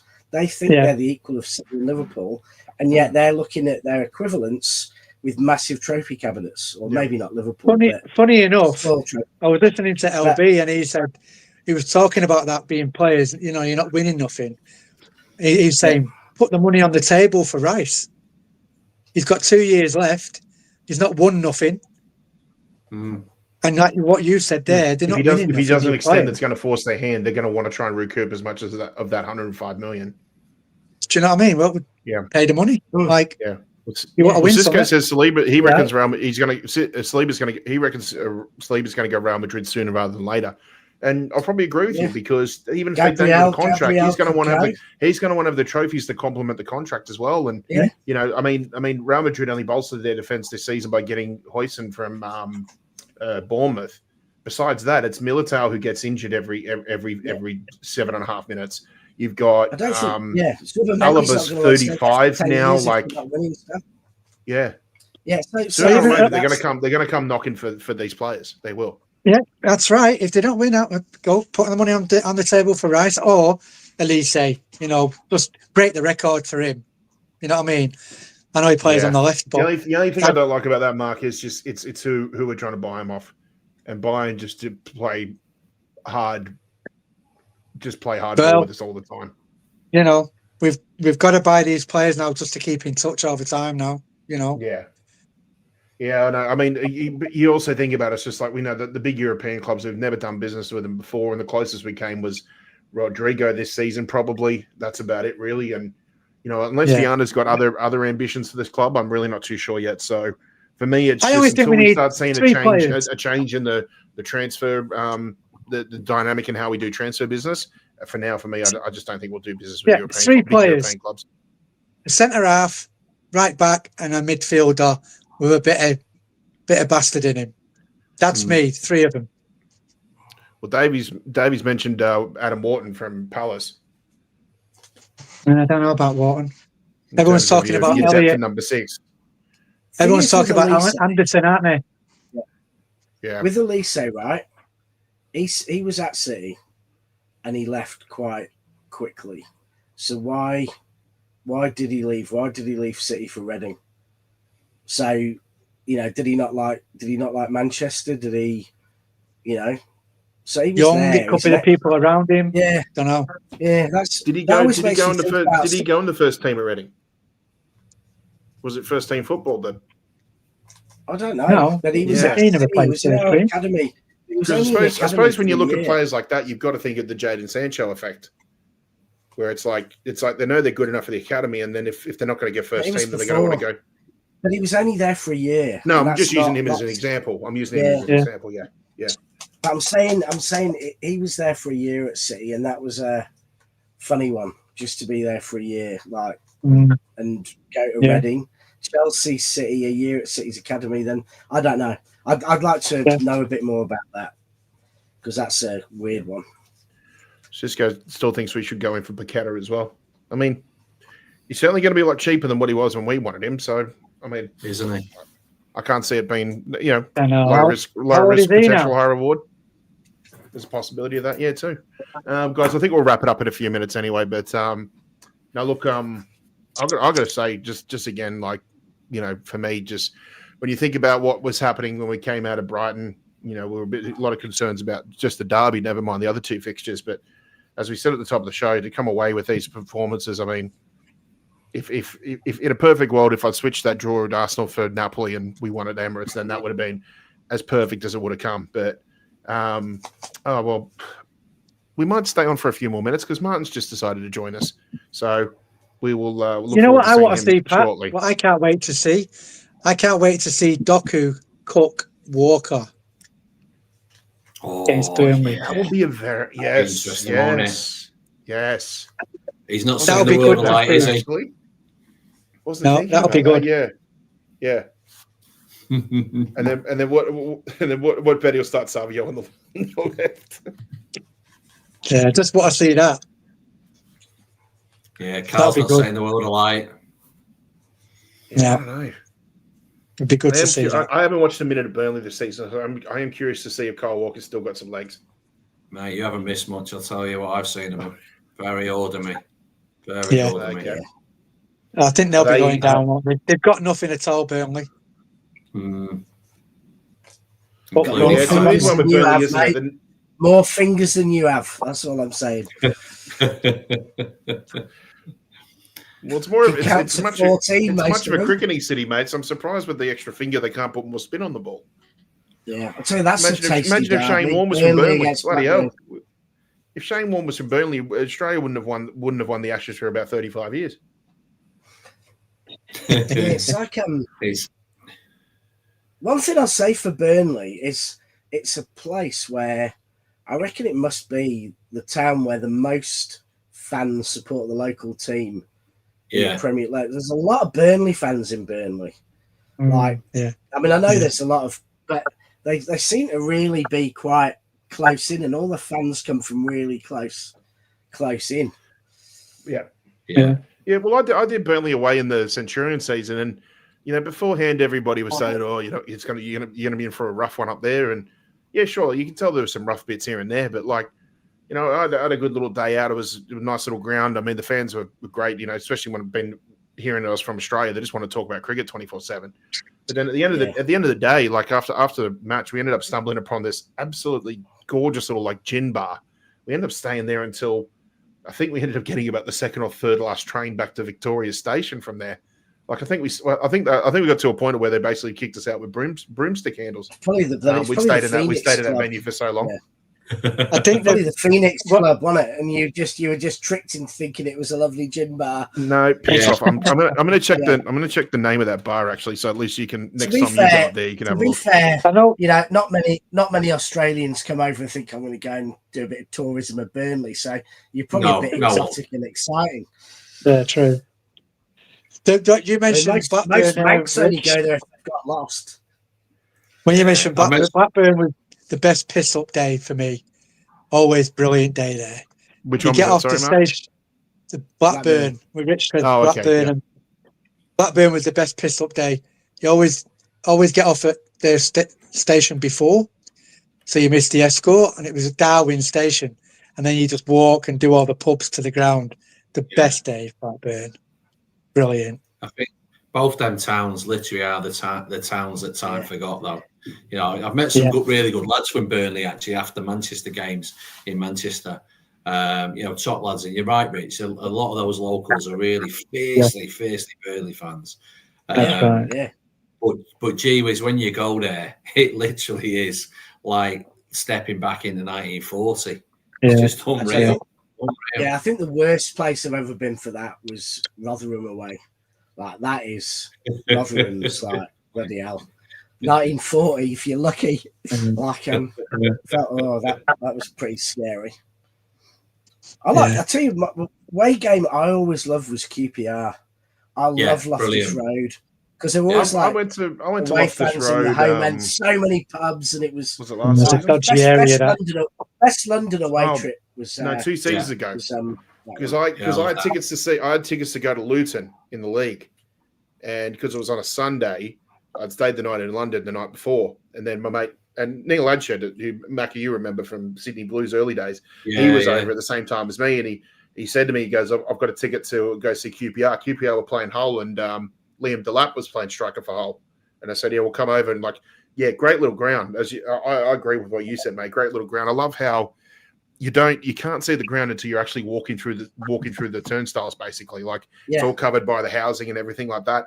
The only thing I didn't like was every seat was basically a terrace. Like you have to stand up because it's all that. I've got big legs. But you're right but on like the pitch. you couldn't even right my ass couldn't even touch the seat before. It was like Marco, it was like Istanbul. Remember the seats pressing into your knees? This was on another level. Like this was like Istanbul multiplied. I like that because you like your knees being crushed. But you're actually on the pitch practically because it's a small ground. It's a good little ground. So you're right on the pitch, and it's got a good atmosphere because it's so surrounded by everything. All the noise kind of stays in, and I love that about it. And there's always been a lot of away fans in the home stands as well. Yeah, the dodgy area, that QPR dodgy area. Shepherd's Bush.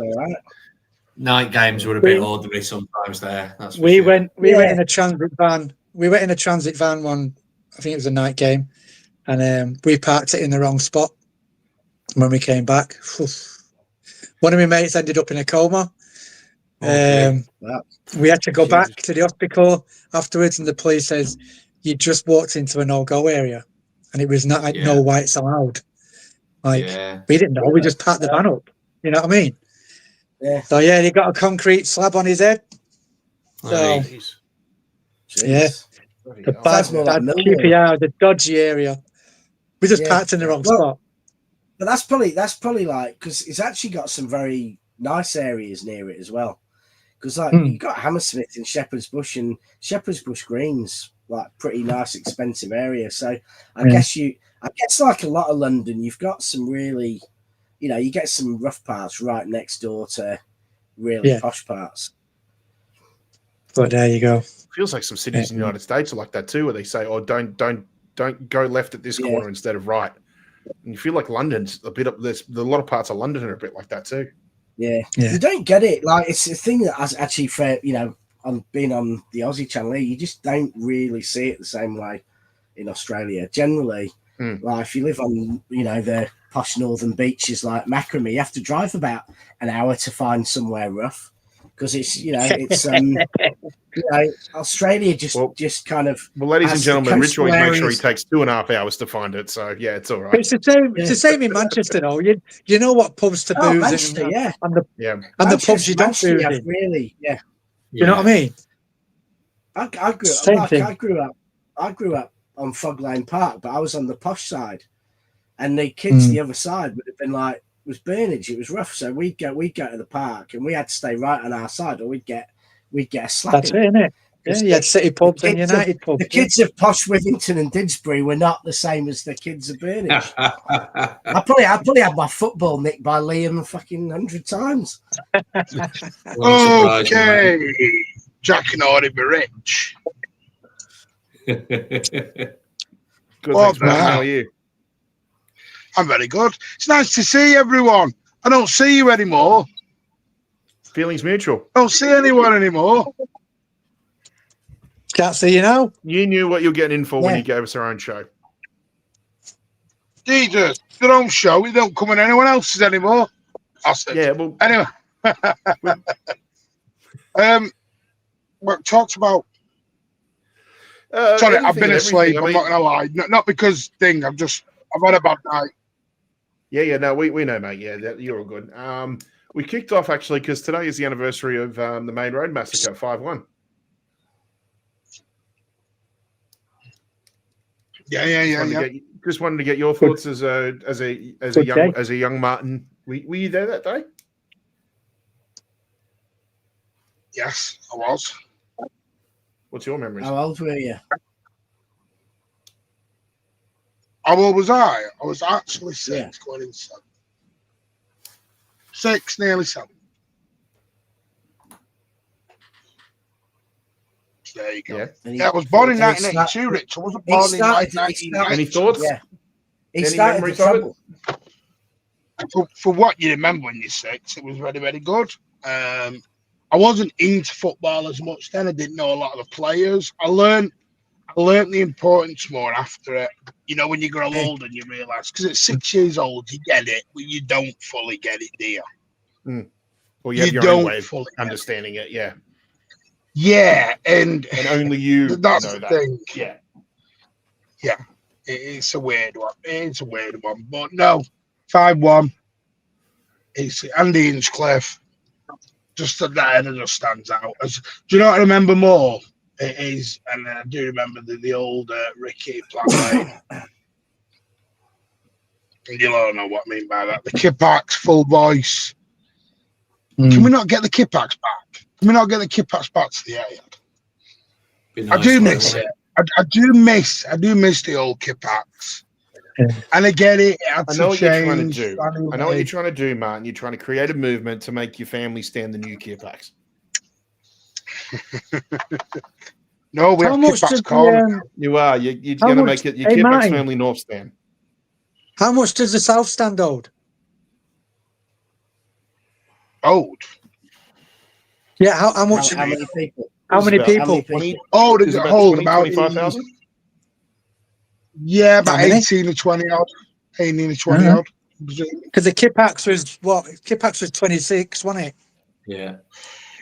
Well, the Kippax, because it was standing, and as you know, you always passed your children to the front, or you always knew someone. It was like sardines in a tin. Yeah, that's right.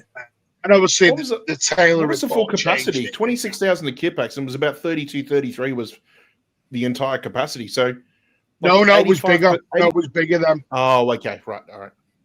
Yeah, we're 32 and a half. Right. Yeah, 32 and a half was when we went to Montseater. When I was a kid, it was 52 and a half. Oh, 52. Like in 52, yeah, when I was a kid. And Swales was consistently reporting lower. I'm just getting ready for my old Huddersfield tomorrow. Sadly, I can't go tonight because I haven't got a babysitter for both nights. So I had to choose Huddersfield or Bolton. So I'm going to Huddersfield. Do you think keep an eye on the Bolton lineup depends on who plays on Wednesday? I don't think the Wednesday team will be as weak as everyone thinks it'll be. It'll be weak. I think so too, but I think it's worth paying attention to. I think Nunes. Yeah. There's a lot of players who need game time. Nunes, Ake. Yeah, there's players who need games. Yeah. Yeah. No, I think I agree with you, Mark. I think it will be strong, but I think in terms of who plays in the academy, we need to play. You need a process of elimination in the Bolton squad. Well, the squad against Bolton, yeah. We'll see. Yeah, I don't know. Just your thoughts on obviously Donnarumma winning the Ashen Award as well too. You know, big up to Gigi on doing that as well. Alan was suspiciously quiet on that one. And just your thoughts on the fixtures coming up between now and say November with when Liverpool come to the Etihad. A lot of fixtures there. We can actually get ourselves on a nice bit of a run. Do you feel confident we might be able to string some good form and a good run of wins against those clubs?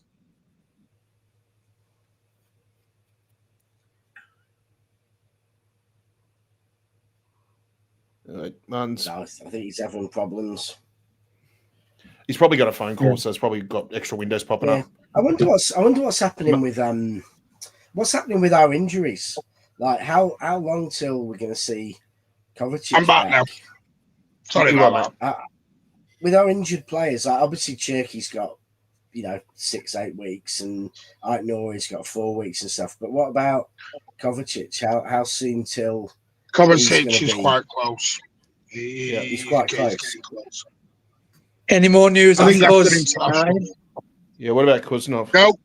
No news yet. I don't know if no news is good news. I don't know. They didn't think it was bad. Haaland's got a slight back issue, which is carried for a little bit, but they just massage it, etc. That's why he's done a good break now anyway. Doku, slight little ankle twinge, he's fine. Just rest. Rest will get them fine. Might have to come off Sunday. Mamouche, after internationals. Yeah. Turkey after internationals. I wouldn't expect anyone till after October. John Stones. Middle of next month, basically. I think John Stones is John Stones. He's always going to be in and out, sadly, in his last year.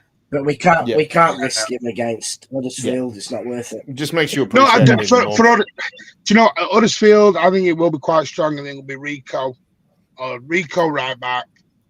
I think I think Stones will play sometime at Huddersfield. I think he'll play Mifuna, Ake, Mukasa. I do think if Calvin's fit, I think Calvin will get some minutes. Calvin right back. Nico G in the 8. Yeah. Mukasa in the 10. Savinio on the left. Bob Martin, we thought Nico O'Reilly might move to midfield and Nathan Ake will play at left back. No, I think O'Reilly's going to be in the first team now. I think he'll be exempt from this. That's why I agree with you, Martin. I think our bench will be strong bench, and it depends on how the game's going. They'll bring them on, but hopefully they don't bring them on.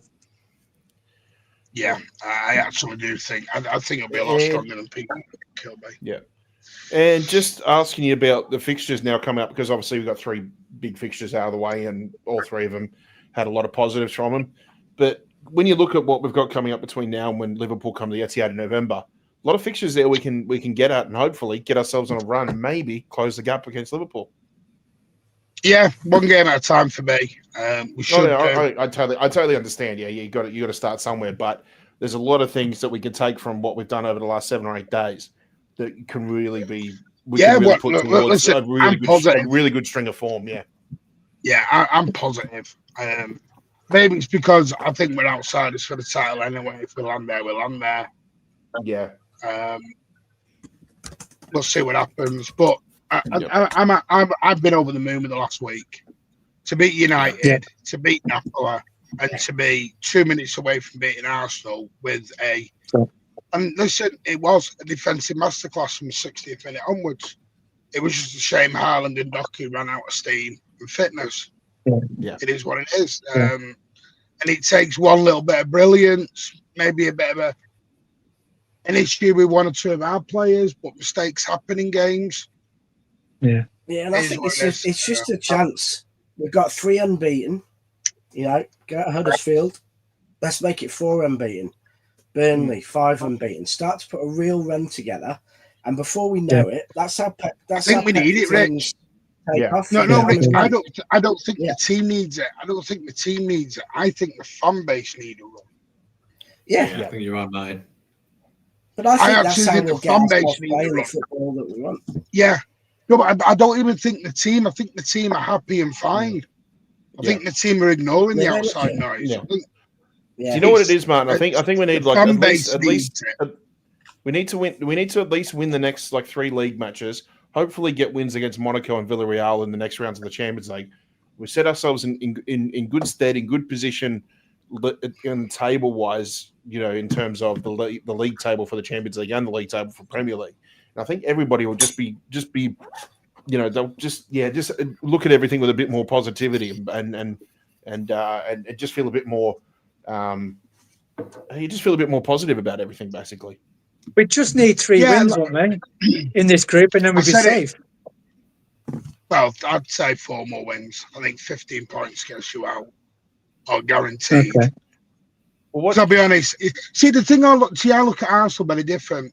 If that was Real Madrid away in the first leg, we're all loving that result and that performance. Yeah. I don't know. I just think we all believe that if in a perfect world, if we could have flipped and if Napoli had been the draw and then we'd won at Arsenal, I think we would have bitten everybody's hands off for that. But it is what it is. Yeah. And again, some people still think capable of winning the league. I think we needed a win in Europe too. You got to remember, Pep and the team really highly regard the Champions League. They're not going to chuck that away like it's nothing. No. As much as some fans are, including myself, it's not my priority this year. To the club and to Pep and to Haaland even. The Champions League's everything. Yeah. Yeah, and I think also too, man, given the Napoli result as well, Napoli could have been a big hurdle to try and overcome. And now when you look at Monaco, who got absolutely battered against Bruges in match day 1, and then you got Villarreal, who, all Spanish teams are competitive in European competitions, but you'd like to think that we're good enough to go there and get a result. you know, you're looking at, we're nearly halfway through all of our league fixtures, and we've set ourselves in a position where we're probably going to really, you know, be a solid mainstay in that top 8. So I've got to drop now, table. Pat. So no, sorry, good Rich. night, Yeah, everyone. you're welcome, mate. Yeah, just No, big care. up to yourself, mate. You should be on later in the week, but Don't drop anywhere thanks for hard. Cheers, Rich. See you, buddy. See ya, mate. Cheers. See you, mate.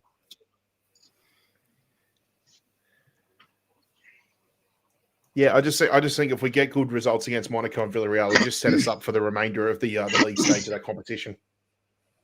The thing is, what Sunday showed me is we can go to these harder games now, or these tougher away games, and we can dogfight it out. And I think we've lacked that last season massively. I think that was the one thing we were all crying out for. You don't mind losing, but lose with a little bit of heart and a bit of sweat on the shirt and a bit of giving it your all, leaving everything out on the pitch. And that wasn't happening last season. And my simple thing is, we need to erase last season completely. I know it's hard, and I know everyone's got PTSD on it, but every show, every space, everything I hear about is last season. Yeah. That's all anyone ever goes back to is last season. Do you know what the problem with that is that every time we've had a bad season, we've always erased it by winning something. I think this is going to be the big test where if we don't win anything this season, then we're still going to find a way to try and erase it. I don't think some will, and I said this last night on. I get that, but it's about just trying to. Yeah, it's about trying to basically I think it's an age thing. It's a generational thing. Yeah. Younger fans. I don't mean younger as in a bad way. People now in 2025 have less patience than they've ever had before over anything. Yeah. Nobody has patience. Nobody has a sense of humor anymore. No. 10 years ago, we'd laugh about a mistake. And now we rip them apart. I was talking to Baz last night, and he said, you know, young Lewis Miley's getting abused off his own fan base on social media. And this is a kid. And this is the world we live in now, sadly. It's a very judgmental world, and everyone, you know, they're attacking 18, 19-year-olds now. It's like, come on. What, you know, a Newcastle fan, some of them, you know, and it's his.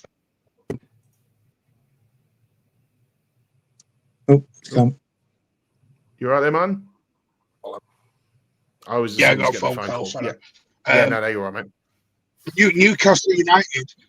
So this guy was saying it's his opinion. I get it. I hear it, and I understand partly what he said. But like he said Newcastle fans have no standards because they're happy with Eddie Howe. Well, in Newcastle, what are Newcastle standards to win a league? Everyone wants to win a league, and everyone wants to win every single trophy now. Well, there's only 4 trophies. Maybe says it's a throwaway society these days. Yeah, it is. Yeah. It is absolute. There's no hand-me-down in society anymore. Every club, every player, every manager is one loss away from getting abused. Yeah, mate, it's quite unbelievable, isn't it? And like you said, they're abusing these 18 and 19-year-old lads who are doing things that those who are doing the abuse can only dream about. They'll never, ever get anywhere close. And so, you know, it's quite unbelievable, mate. I mean, I think you're right, Martin. All we need to do is look forward. You know, don't worry about what happened last season, and just get on with it. You know, I'm Marco, do you think these young players going forward might start taking a leaf out of Rodri's book and just no social media? Well, what hit me, Pat, was Phil. You know, there was a comment in one of the interviews he had the other day, and they were talking about the stick he'd been getting, and have you seen it? And he goes, "Of course, I've seen it." And he's of that generation where they won't put the phone down. You know, Rodri's a little bit different, as we know, but they don't, mate. They just doom scroll. So, you know, no one says to me at the end of my work, you've had a disaster, and let me tell everyone else about it, and then read all about it in the press. But these blokes are going away. Well, they do for me, mate. But they just do it for a news outlet. But you know what I mean? It's just soul destroying. And I think the good thing is that someone like a Pep and his team protects them as much as they can and keep them away from it. But they're all seeing it, you know. He's got to manage to see social media for what it is. Like what the bare bones of it should be, basically. Yeah, it is. I mean, As the you say, the majority. generation. Yeah, and you know, if we were to be in that situation now, whatever job we were doing in the public eye, and you were getting all that grief, we're of the generation where you could put up with it and you could handle it to a degree. But gee, because we're not dependent on it. Yeah, we see the benefits on it, but we're not dependent on it. Yeah. And the sooner these younger generations realize that they don't have to be dependent on it, then they function better in a society. Yeah, I mean, you can imagine. I mean, I know that the clubs have got good education now with the young ones, but I think it was more the financial side of it. But I mean, these players still go home and look on the phone. They only do so much. Yeah, I mean, you look at what they used to do, which is go home and read the newspapers, and people say just ignore those back pages, but they all read it. So nowadays, right. All they do is a click away and they're in. Shit, I'm getting. If anything, they're getting hit. They're getting hit by more news even faster. Yeah, why am I trending? Yeah. So yeah, mate. I don't know what the answer is, but I think at the end of the day, it's just looking out for each other. You know what I mean? And you know, we've all had our channels. Have all had plenty it's not. It's not every youngster. I'm not going to put every youngster. No, of course not. No. But you know. Look at Alan. You know, I love Alan to bits, but Alan is a pessimistic person, and Alan worries about everything. And Alan still thinks. Pessimistic is a nice way of putting it. Yeah. I don't know how Alan even thinks Dockett was bang average at weekend. I think he's watching a different game, seriously. But it's his opinion, and this is what this is about. It's about opinions, and I get it. I don't mind people being, you know, for me, and this is just the way I think. People can be critical, 100%. But it's not criticism. People are calling abuse criticism. That's abuse. It's not criticism. Yeah. If I said to you, your boss comes up to you at work and goes, "You're shit," there's no way that's constructive. There's nothing you get out of that other than you going away feeling bad, thinking, "Oh, my boss thinks I'm crap." Your boss comes in and goes, "What was up with you today? You weren't that good." Yeah, exactly. Well, let's have a chat. Where can I improve? What is it I'm going bad at? That's constructive criticism. No, man, I was saying in my line of work, saying someone's crap that'd be an excuse to go home early. So, yeah. Yeah. If someone walks up to me and says, you know, you're this, that, and the other, that's what's constructive about that. Jesus. Can you imagine it in the 90s? Jesus Christ, no one would have survived. Well, it's funny you say that because when the foot's on the other shoe and you're in the blue car park, need I say more? We don't talk about that. Go down at Park Lane. We don't talk about the blue car park. Yeah.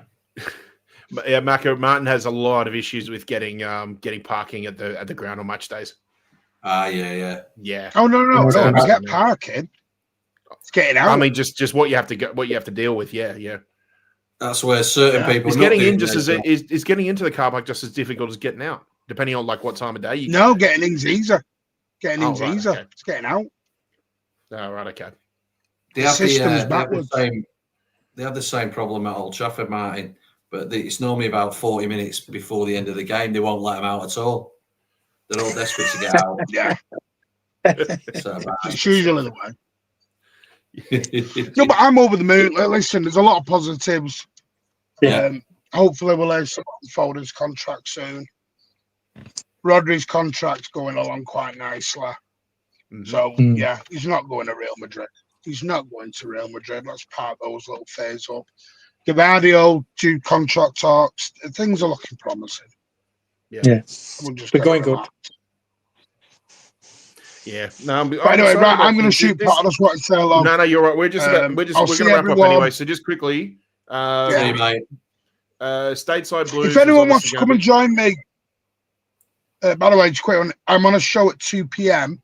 over on Hussam's channel, Blue Pill, Red Pill. It's me versus Igal. So any support in the chat will be lovely. Because I'm going to give Igal a bit of stick. Igal's going to give me a bit of stick, and we'll just enjoy it for an hour and a half. Stateside Blues midnight on Wednesday, not 11 p.m. Yeah, and that's going to be Huddersfield post match as well, isn't it? Yes. Yeah. So it will be stateside plus whoever I can else put my wants to best join. American accent on and come on for that one if you want. So yeah.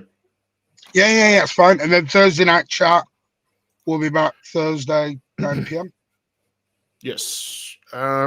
What are you looking at for post match for Burnley? I guess Sunday night maybe. Sunday, yeah. Yeah. Good old traditional 3 p.m. on a Saturday. You must be looking first. Is that the first one of the season? It probably is. Yes. I think it is actually. Yeah. Mm. Yes, it is. So Well, at it's least at home midnight it in is. town, Pat. Midnight in town for us, eh? Yeah. Yes, actually, yeah, we'll be. Yep. No, I will be in town actually. Anyway, So I should Big be up there. Macca, Yeah. big up Governor, big up Rich, Yep. See, mate. big up Pat. Smash those likes. Let's try and Cheers, get us to 8K. Hopefully, I'll see Pat buddy. on another show other than this one pretty soon. Yeah. Don't count. Yeah. I'll be listening. And Love on that you all. note, ladies Bye-bye. and gentlemen, we Bye-bye. just hit 2 hours here, so I think we're going to wrap it up. Governor, big up for coming on again, mate, and we look forward to seeing you again this time next week.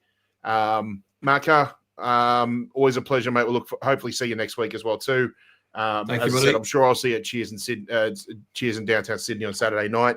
We're going to wrap it up. I'm absolutely knackered. I've got a 4:00 start tomorrow morning at work. It's been an absolute pleasure. As Martin just mentioned, Blues Down Under will be back next week. Stateside Blues will be doing the post-match for Huddersfield on Wednesday night, Thursday morning over here. If you're in this part of the world, keep an eye on that. And of course, Thursday night chat.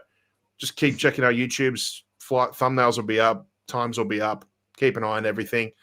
That's it for Mancunian Way and Blues Down Under. Just closing up, obviously. Fantastic week of football, some very positive results and so much to look forward to now with some very favourable fixtures. But anyway, I've been your host, Macca and Governor. Always a pleasure, guys, and everybody in the chat as well too. Condinho, thank you for your membership as well.